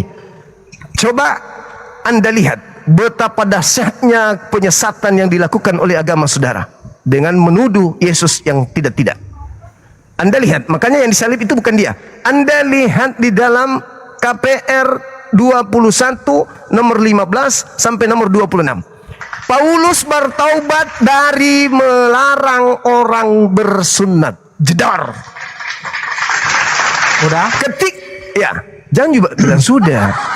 Pelajari data yang saya kasih. Anda buka sekarang KPR 21 nomor 15 sampai nomor 26. Oke. Paulus bertaubat dari melarang orang bersunat. Nah, kita baca ya. Kisah Silakan. Para Rasul 21 ayat 15 sampai 26. Oke, kita baca. Itulah kebohongan Paulus. Silakan. Sesudah beberapa hari lamanya tinggal di Kaisarea, berkemasalah kami lalu berangkat ke Yerusalem. Bersama-sama dengan kami turut juga beberapa murid dari Kaisarea. Mereka membawa kami ke rumah seorang yang bernama Manason. Ia dari Siprus dan sudah lama menjadi murid. Kami akan menumpang di rumahnya. Ketika kami tiba di Yerusalem, semua saudara menyambut kami dengan suka hati. Pada keesokan harinya, pergilah Paulus bersama-sama dengan kami mengunjungi Yakobus. Semua penatua telah hadir di situ. Paulus memberi salam kepada mereka lalu menceritakan dengan terperinci apa yang dilakukan Allah di antara bangsa-bangsa lain oleh pelayanannya. Mendengar itu mereka memuliakan Allah. Lalu mereka berkata kepada Paulus, "Saudara, lihatlah beribu-ribu orang Yahudi telah menjadi percaya dan mereka semua rajin memelihara hukum Taurat. Tetapi mereka mendengar tentang engkau bahwa engkau mengajar semua orang Yahudi yang tinggal di antara bangsa-bangsa lain untuk melepaskan hukum Musa. Sebab engkau mengatakan supaya mereka jangan menyunatkan anak-anaknya dan jangan hidup menurut adat istiadat. Jadi bagaimana sekarang? Tentu mereka akan mendengar bahwa engkau telah datang kemari. Sebab itu, lakukanlah apa yang kami katakan ini. Di antara kami ada 4 orang yang bernazar. Bawalah mereka bersama-sama dengan engkau. Lakukanlah pentahiran dirimu bersama-sama dengan mereka dan tanggunglah biaya mereka sehingga mereka dapat mencukurkan rambutnya. Maka semua orang akan tahu bahwa segala kabar yang mereka dengar tentang engkau sama sekali tidak benar. Mereka bahwa engkau tetap memelihara hukum Taurat. Tetapi mengenai bangsa-bangsa lain yang telah menjadi percaya, sudah kami tuliskan keputusan-keputusan kami, yaitu mereka harus menjauhkan diri dari makanan yang dipersembahkan kepada berhala, dari darah, dari daging binatang yang mati dicekik, dan dari percabulan.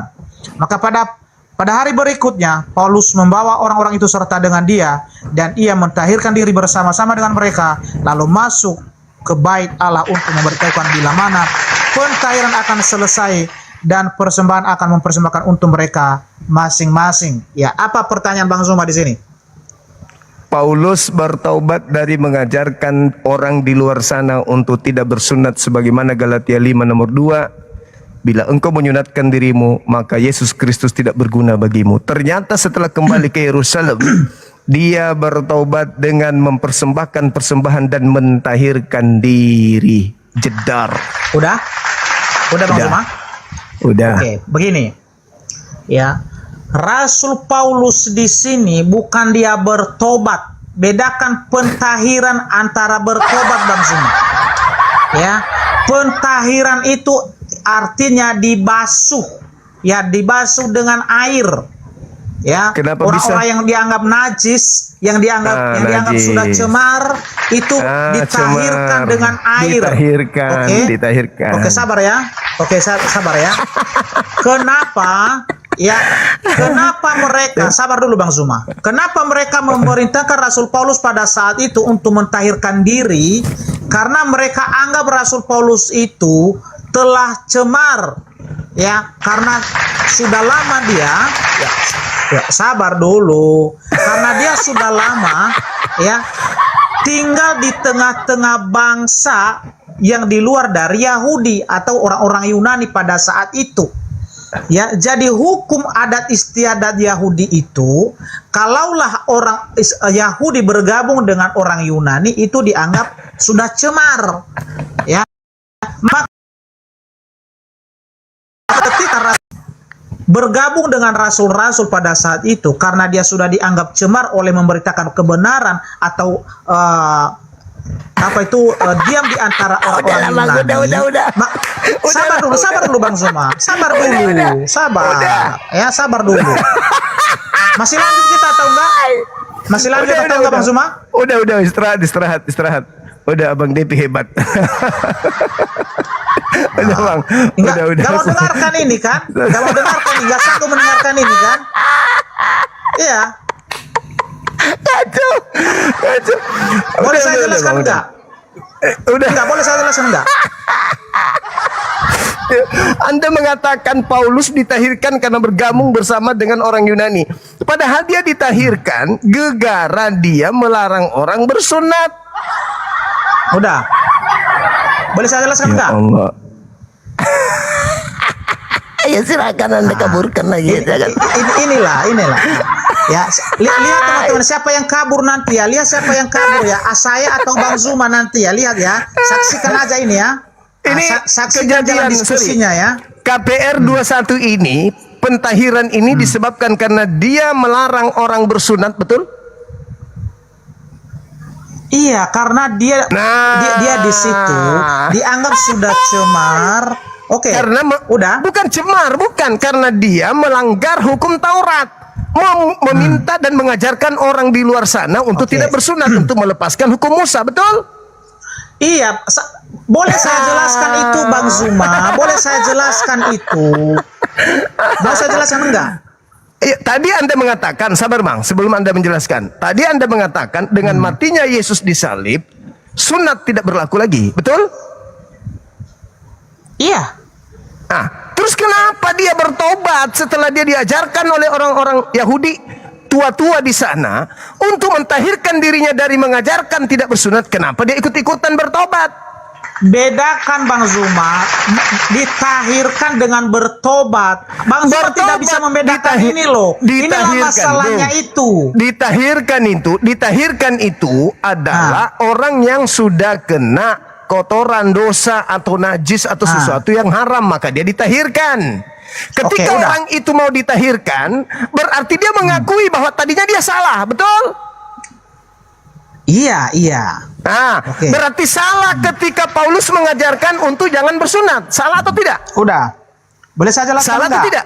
Salah atau tidak? Iya, di pandangan para murid pada saat itu dia salah. Orang-orang yang yang melihat dia salah. Iya. Salah karena telah melarang orang bersunat, betul? Iya. Berarti dia bertaubat dari perbuatan salahnya yang telah melarang orang bersunat. Jedar. Oke. Udah. Apa lagi? Boleh saya berbicara? Boleh saya berbicara? Masih ada yang ingin Anda sampaikan setelah begini? Hah? Hei. Mati berarti nggak bisa saya berbicara gitu. Enggak, saya berbicara apalagi yang Anda ingin bicarakan? Paulus telah membatalkan pernyataan sendiri. Bilang aja kita selesaikan atau enggak gitu loh. Enggak, tunggu dulu. Anda kan mengatakan Paulus ini telah membatalkan sunat dan dia mengajarkan kepada orang-orang untuk tidak lagi bersunat di luar sana. Iya kan? Karena Yesus mati itu untuk membatalkan perintah sunat yang adalah perintah kekal. Tapi faktanya, Bung, ketika Paulus kembali ke Yerusalem, dia meninggalkan dan mengingkari ajaran Kristen. Coba Anda baca dalilnya. Udah. Mereka mendengarkan bahwa engkau telah melanggar hukum adat istiadat kita. Kamu mengajarkan anak-anak mereka untuk melepaskan sunat dan memakan makanan yang dipersembahkan kepada berhala. Apakah yang harus kau lakukan sekarang ini? Sebab mereka mendengarkan engkau ada di sini. Di sini ada orang yang mau ditahirkan. bawalah mereka. Orang ini ada 4, bawalah mereka, tahirkanlah dirimu bersama-sama dengan mereka, dan bayarlah biaya pentahiran itu. Lalu keesokan harinya, Paulus mengikuti itu, dan mentahirkan diri, dan mempersembahkan persembahan di bait suci. Paulus bertobat. Atau sabar, kalau dia tidak bertobat, berarti dia sedang menjalankan aksi tipu-tipu. Karena dia mengatakan di dalam 1 Korintus 9 nomor 19, 20, 21, 22, kepada penganut Taurat saya pura-pura jadi penganut Taurat, kepada orang Yahudi aku pura-pura jadi orang Yahudi, kepada orang lemah aku pura-pura jadi lemah. Dia sedang melakukan aksi munafik, atau dia benar-benar bertobat dari mengajarkan agama Kristen. Satu di antaranya, pasti dua. Pasti benar. Apakah dia berpura-pura atau dia betul-betul bertobat dari agama Kristen? Yang pasti. Boleh Bang Zuma saya jelaskan ini? Ya, silakan dijelaskan. Oke, baik teman-teman ya. Sekali lagi ya. Pentahiran dengan pertobatan ya. Kalaulah orang bertobat itu berarti dia tidak mengulangi lagi kesalahan yang pernah ia lakukan. Oke? Itu bertobat namanya. Ya, tetapi kita tahu Rasul Paulus di situ apakah dia berhenti untuk melarang orang untuk melaksanakan sunat? Tidak. Ya, malah dia semakin menegaskan bahwa sunat itu sudah tidak berlaku lagi. Tetapi terus kenapa dia sabar kenapa? dulu. Alasannya Ini yang saya jelaskan. Ya, sabar dulu. Ini yang saya jelaskan. Silakan. Sabar dulu lah, ya. Kenapa Rasul Paulus mau mentahirkan diri sebelum dia masuk ke bait Allah? Ya, itu sebagai tanda penghormatannya kepada hukum-hukum yang masih dipelihara oleh imam-imam kepala pada saat itu. Karena kenapa? Kalau dia tidak mentahirkan dirinya, dia tidak diperbolehkan, tidak diizinkan untuk masuk ke bait suci, ke Yerusalem. Kalau dia tidak bisa masuk di situ, bagaimana caranya menyampaikan kabar keselamatan di sana kalau dia ditolak? Jadi itu adalah cara Rasul Paulus supaya dia tetap dianggap ya orang Yahudi, makanya dia melaksanakan itu. Baik. Jadi setelah itu Paulus setelah dia mentahirkan diri dari mengajarkan orang melarang bersunat, setelah itu diajarkan orang-orang itu untuk jangan bersunat. Iya, itu Galatia itu. Di mana? Galatia 5. Di mana? Galatia 5 ayat 2, Efesus 2 ayat 15. Galatia itu ditujukan kepada siapa? Ya, kepada orang-orang di Yerusalem. Kepada semua orang. Apa? Ya, makanya dari tadi Bang Zuma itu tidak bisa membedakan yang bertobat dengan pentahiran. Saya ulang dulu. Galatia itu dikirim Paulus kepada di mana? Pada wilayah mana Galatia? Surah Galatia. Ya di Galatia lah. Di mana itu? Di mana Galatia itu? Di Yerusalem. Di mana Galatia? Di Yerusalem? Bukan, di Galatia. Bukan. Yang saya pertanyakan adalah ketika dia di Yerusalem, apakah dia mengajarkan orang-orang di situ untuk jangan bersunat? Iya. Mana dalilnya? Bang Zuma, kalau secara eksplisit seperti itu, ya tidak ada. Makanya tadi dia menuliskan, ya Galatia itu. Udah bang. Berarti udah selesai ini ya? Udah selesai ya? Udah. Masih mau bahas tentang sunat atau enggak? Udah bang. Boleh saya bertanya sama Bang Zuma? Boleh saya bertanya juga? Udah. Istirahat aja dulu, istirahat. Abang istirahat dulu. Teman-teman. Abang istirahat dulu. Istirahat dulu. Abang istirahat. Udah berani ditanya? Abang istirahat dulu. Sebentar malam abang masuk lagi sini. Silakan ada bertanya sampai sepuas abang.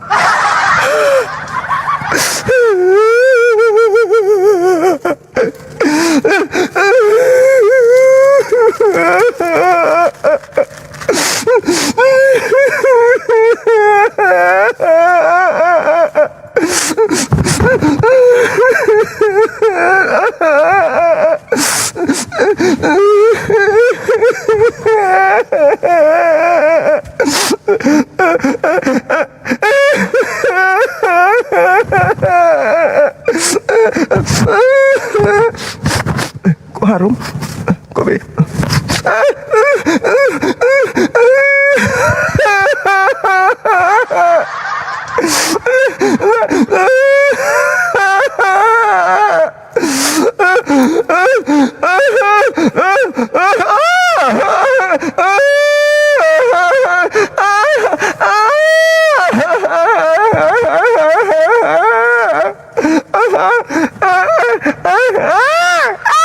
Aduh, kenapa? Oh, ternyata kaki saya ditindis meja, teman-teman. Astaghfirullahaladzim, ya Allah ya Karim. Astaghfirullah ya Allah ya Karim. Ya Allah ya Karim. Ya Allah ya Karim. Ya Allah ya Karim. Ya Allah ya Karim. Allah Subhanahu wa taala menjelaskan di dalam Al-Qur'anul Karim, sahabat-sahabat yang dimuliakan oleh Allah, terkait dengan kedatangan Nabi Muhammad untuk menyelamatkan orang-orang ini. Apa kata Allah? Apa tatama'una ayyuminu lakum wa qad kana fariq. Ketika Allah mengatakan minhum yasma'una kalam Allah thumma yuharrifunahu min ba'di ma aqalu wa hum ya'lamun. Ini Al-Qur'an. Al-Qur'an yang menerangkan. Apakah kemudian kamu masih mau percaya, mengharapkan agar mereka percaya kepada kebenaran yang engkau bawa, sedangkan mereka, segolongan dari mereka, mendengarkan firman Allah lalu mereka mengubahnya setelah mereka memahaminya, padahal mereka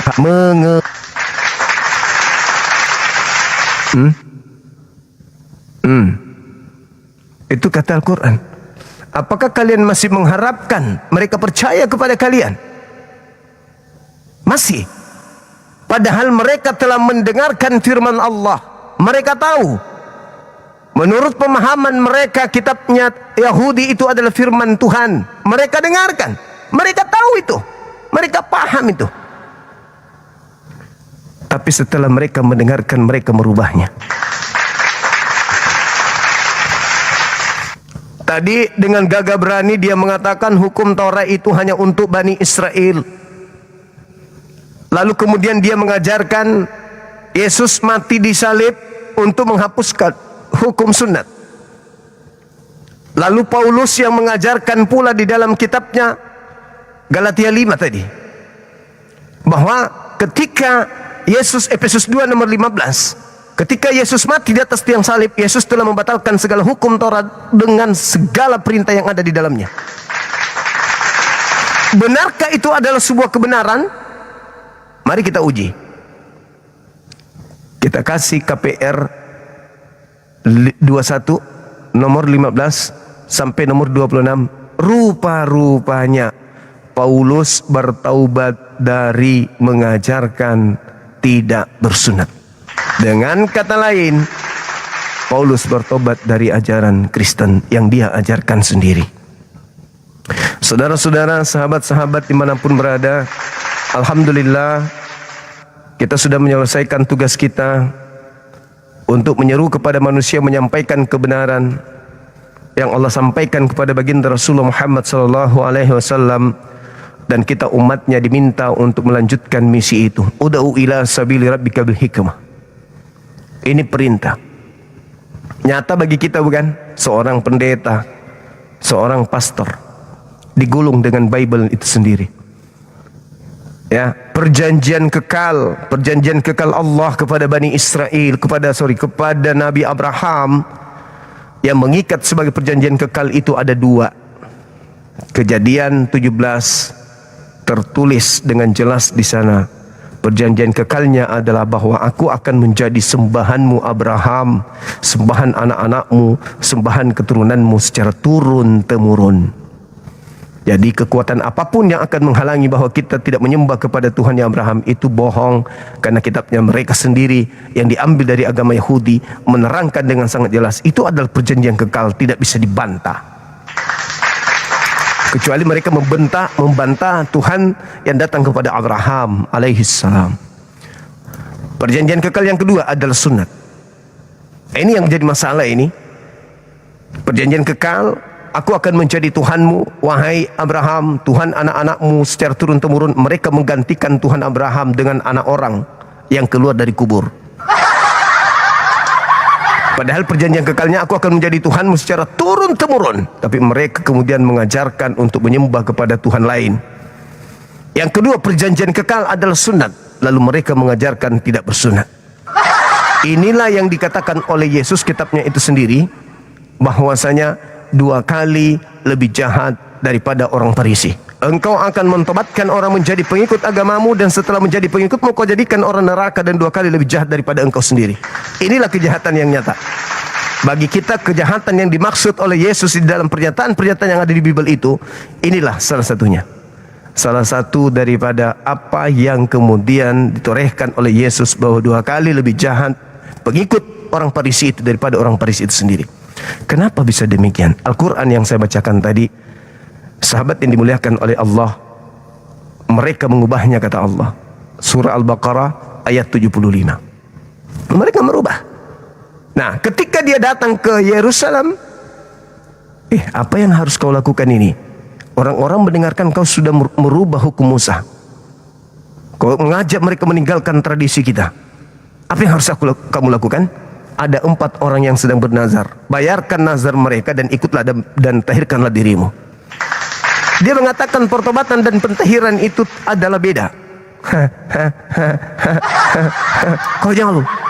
Konyol sekali. Orang yang ditahirkan atau yang mentahirkan diri adalah orang yang bertaubat dari perbuatan-perbuatannya yang nista. Pentahiran itu sama dengan pembaptisan. Orang yang ditahirkan adalah orang yang dibaptis. Salah satunya adalah baptis. Orang yang mentahirkan diri. Sama seperti kita umat Islam. Ketika kita merenung, duduk seperti ini, lalu kita menyesali perbuatan kita, apa yang kita lakukan? Seketika kita mengambil air wudhu. Tujuannya apa? Untuk mengaku bersalah di hadapan Pencipta. Habis itu kita sujud beribadah kepadanya. Itulah yang dimaksud mentahirkan diri, membersihkan diri dari hal-hal najis. Dan sangat disayangkan Paulus melakukan itu demi untuk membersihkan namanya, telah melarang orang-orang Yahudi di luar sana untuk melepaskan hukum Musa. Subhanallah. Subhanallah sekalian. Nyata bagi kita kebenaran itu.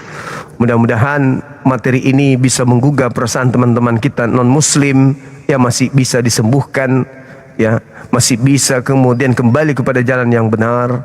Karena saya katakan, apakah salib itu komedi putar? Kita lihat, berputar-putar-putar, berputar-putar-putar, ujung-ujungnya apa? Ternyata kematian dengan salib membatalkan sunat itu gagal hari ini. Gagal bukan? Gagal. Yesus mencoba. Efesus 2 nomor 15. Dengan matinya Yesus di atas tiang salib, dia telah membatalkan hukum Taurat beserta segala ketetapan perintah yang ada di dalamnya. Tapi ternyata gagal. Kenapa gagal? Dia setelah kembali ke Yerusalem bertaubat. Harusnya ketika Paulus ditanya, kamu kembali ke Yerusalem? Iya paman, kenapa rupanya? Kami dengarkan telah meninggalkan hukum Musa dan kau ajarkan orang-orang asing untuk meninggalkan hukum Musa. Iya, kenapa? Emang ada yang salah? Kamu sudah melanggar kekudusan Tuhan Elohim. Tidak bisa. Tuhan Elohim sendiri yang turun menjadi daging. Yang kalian salibkan itu adalah Tuhan Elohim kalian. Itulah Tuhan yang kalian kagumi selama ini.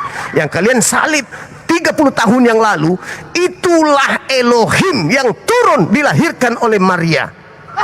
Orang Yahudi pada saat itu akan mengatakan, hah? Benarkah itu Mas Eko? Apa katamu? Tuhan kita yang begitu dahsyat, yang maha suci, yang kita bunuh kemarin. Iya. Jadi kau jangan macam-macam sama aku. Aku ini rasulnya. Aku bisa membangkitkan orang mati. Jadi tidak bisa. Kamu harus bertobat. Kamu harus mentahirkan dirimu. Oh no, aku tidak mau.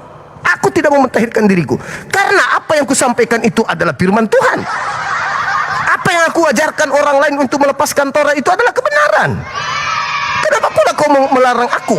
Biarkan aku mati melakukan ajaranku. Ini aku disuruh oleh Tuhanku Kristus.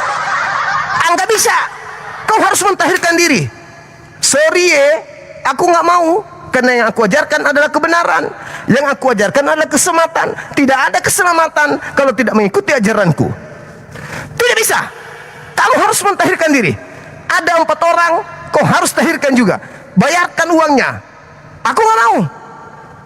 Kebenaran yang aku ajarkan tidak ada tawar menawar. Harusnya begitu teman-teman. Tapi faktanya, Ian dere baik. Jenengan 4 orang ikut aku besok ya. Nanti aku yang bayarin. Kebetulan ada di sini uang receh. Gue bayarin, kita pentahiran diri. Habis itu kita mempersembahkan persembahan di bait suci yo. Ya ampun. Kok jadi gitu? Harusnya lu mati memperjuangkan kebenaran yang datang samamu. Udah mati-matian datang. Akulah Yesus yang kau aniaya. Aku akan mengajarkan segala sesuatu kepadamu. Barang siapa yang tidak mengikuti akan binasa. Pergilah, jadikanlah seluruh bangsa menjadi muridku. Jangan kau balik lagi ke sana. Kau kembali lagi ke hukum Torah. Berarti kau tidak percaya padaku. Mana yang betul, paman? Mana yang betul? Mana yang benar ini? Mengajarkan kepada orang lain di luar Yahudi untuk melepaskan hukum Taurat. Tapi ketika kembali, dia melakukan hukum Taurat lagi. Mana yang benar? Melakukan Taurat atau tidak melakukan Taurat? Bersunat atau tidak bersunat? Sampai segitunya bertobat dari mengajarkan orang tidak bersunat sampai mentahirkan diri. Aku nggak tega. Aku nggak tega melihat pendeta tadi. Bener, sumpah, kasihan banget, luar biasa bangetnya. Ya Allah ya Karim. Waduh, menrasai.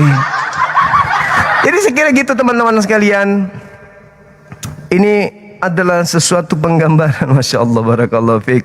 Oh keren kali sahabatku, subhanallah. Ya ini penggambaran bagi kita teman-teman sekalian. Bahwa Islam itu kedatangannya adalah untuk meluruskan ajaran ajaran yang sudah dibengkokkan. Nabi Muhammad datang untuk meluruskan ajaran para nabi yang dibengkokkan kemudian oleh si bengkok. Paham teman-teman ya? Allahu Akbar, Allahu Akbar, Masya Allah, Masya Allah, subhanallah. Teman-teman saya yang non muslim yang ingin naik ke atas, nanti kita lanjut. Saya berharap habis Isya Anda bisa kembali ke sini. Saya akan ada senantiasa ingat, tiadakan penghujatan. Jangan ngamuk, jangan marah, jangan emosi, jangan menghujat gitu ya. Mau nyerang pribadi saya juga silakan aja, tapi jangan ke agama. Nyerang saya, kok kamu ganteng kali Bang Suma? Kok kamu begitu ganteng kali? Nggak apa-apa, serang aja kayak gitu, nggak apa-apa, nggak masalah. Ya, nggak masalah. Jadi sekali lagi di sini ada beberapa teman saya non Muslim, ada penghujat bernama Sewet, ada Anak Dewa, ada Fans, ada Niasa, ada Yoyo, si manusia kucluk yang tidak ada logika tapi sering ingin mencoba berlogika denganku. Ada beberapa, ada Tina Mari, ya. Silakan saya undang kalian sebentar habis Isya untuk hadir di sini. Kita berdiskusi dengan data. Kita sampaikan dengan data. Ingat ya, Masya Allah, barakallah, Bang Bastian. Yang datang tadi menghadapi saya di sesi terakhir itu adalah seorang pendeta dan cukup dikenal dari kalangan apologet Kristen juga. Seperti itu adanya. Ya, lalu siapa ini? Dari Kristen? Iya, Bang Juma. Oke. Di sini mau maghrib Mbak Tina, bisa sebentar habis Isya? Bisa, nggak apa-apa. Oke, saya fallback ya. Nanti kita jumpa ya. Oke, Bang Juma. Oke, makasih saudariku yang baik hati dan cantik. Kasih. Saya tunggu sebentar. Naik ke sini kita diskusi baik-baik. Ya Allah ya Karim. Ini sahabat-sahabat semua pada senang ini, pada senang. Islam menang, Islam jaya selamanya. Islam jaya, Islam menang, Islam unggul setiap zaman. Islam jaya, Islam menang, kebenaran tetap akan menang.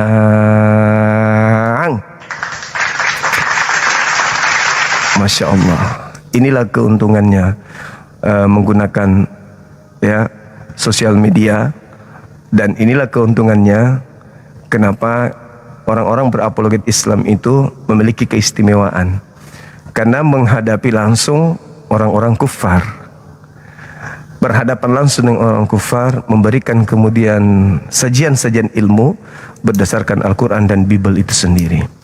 Semoga bermanfaat dan lebih bermanfaat bagi kehidupan kita sebagai seorang muslim apa yang menjadi tema kita pada sore hari ini, yang pastinya bahwa ketika Al-Quran mengatakan salib tidak berlaku bagi orang yang benar, ketika orang benar yang disalibkan, maka itu akan menjadi bencana besar terhadap penyalib dan keturunannya. Akan tetapi ketika penyaliban itu terjadi kepada orang yang berdosa, itu adalah hukuman yang sudah menjadi hukum Tuhan. Al-Quran surah Al-Ma'idah ayat 33, ulangan 21 nomor 22-23, bahwa yang pantas untuk disalib adalah orang jahat. Ketika orang benar yang disalib, maka efeknya sangat luar biasa. Apa itu? Yesus mengatakan, engkau tidak akan mungkin luput dari neraka jahanam. Tidak bisa. Orang yang menyalib dan keturunannya ya, si penyalib tidak akan lepas, tidak akan luput dari hukuman neraka jahanam. Lalu bagaimana mungkin kecaman yang begitu keras terhadap mereka yang menyalib orang benar bisa dijadikan simbol keselamatan oleh orang-orang Kristen, sedangkan Yesus ini adalah orang benar. Yesus ini adalah orang benar. Akulah kebenaran, akulah hidup, akulah kebenaran, akulah hidup, akulah kebenaran. Tidak ada yang sampai kepada Bapa pencipta langit dan bumi, kata Yesus, tanpa melalui aku. Terus kenapa disalib kalau begitu? Kenapa disalib? Untuk menyelamatkan dunia. Wow, menyalib Yesus itu membinasakan dunia. Bukan menyelamatkan dunia, membinasakan dunia. Karena Yesus orang benar. Tolak ukurnya mana? Matius 23 nomor 32, 33, 34, 35, 36. Dan masih ada satu data yang saya sembunyikan. Saya minta data itu keluar pada saat orang Kristen mengangkat dirinya dengan mengatakan Matius 23, di situ Yesus adalah Tuhan karena Yesuslah yang mengutus nabi-nabi. Kan di data dikatakan seperti ini. Sebab aku Yesus mengutus nabi-nabi dan mengutus nabi-nabi dan mengutus ahli Taurat dan mengutus orang bijaksana. Berarti Yesus mengutus nabi-nabi. Saya minta orang Kristen terpancing untuk mengatakan, berarti Yesus Tuhan dong, karena dia mengutus nabi-nabi. Yesus hebat dong, karena Yesus nabi-nabi. Saya siap berdialog dengan Anda semua dengan data valid bahwa itu adalah keliru besar ketika katakan Yesus adalah Tuhan hanya gara-gara dia. Saya Bang Suma bersama tim siap untuk menjamu Anda untuk berdiskusi dengan baik berdasarkan data-data yang ada baik di Al-Quran maupun di Bible. Sekian untuk sementara teman-teman sekalian. Terima kasih atas kebersamaannya. Saya doakan panjang umur sehat selalu, rezekinya bertambah, yang ada di TikTok maupun yang ada di YouTube. Kalian semua adalah orang-orang hebat yang menjadi saksi terhadap kebenaran. Insya Allah Allah akan memasukkan kita semua ke dalam jannah, berkumpul di sana, kita bercanda bersama, bertemu kita di jannah, satu rumpun, satu keluarga bersama, yaitu umat baginda Rasulullah Muhammad SAW. Amin, amin ya rabbal alamin. Dan kepada saudara saya non muslim, ketika ada kebenaran yang saya sampaikan menyakiti hati kalian, saya secara pribadi dan yayasan memohon maaf yang sedalam-dalamnya. Itu harus terjadi karena kebenaran memang harus ditegakkan. Kami umat Islam diperintahkan kemudian untuk menegakkan yang ma'ruf dan mencegah yang mungkar. Itu adalah kaidah agama kami Islam dan itu dijamin oleh negara kita. Demikian kita tutup. Subhanakallah wa bihamdi, asyhadu an la ilaha illa anta astaghfiruka wa atubu ilaik.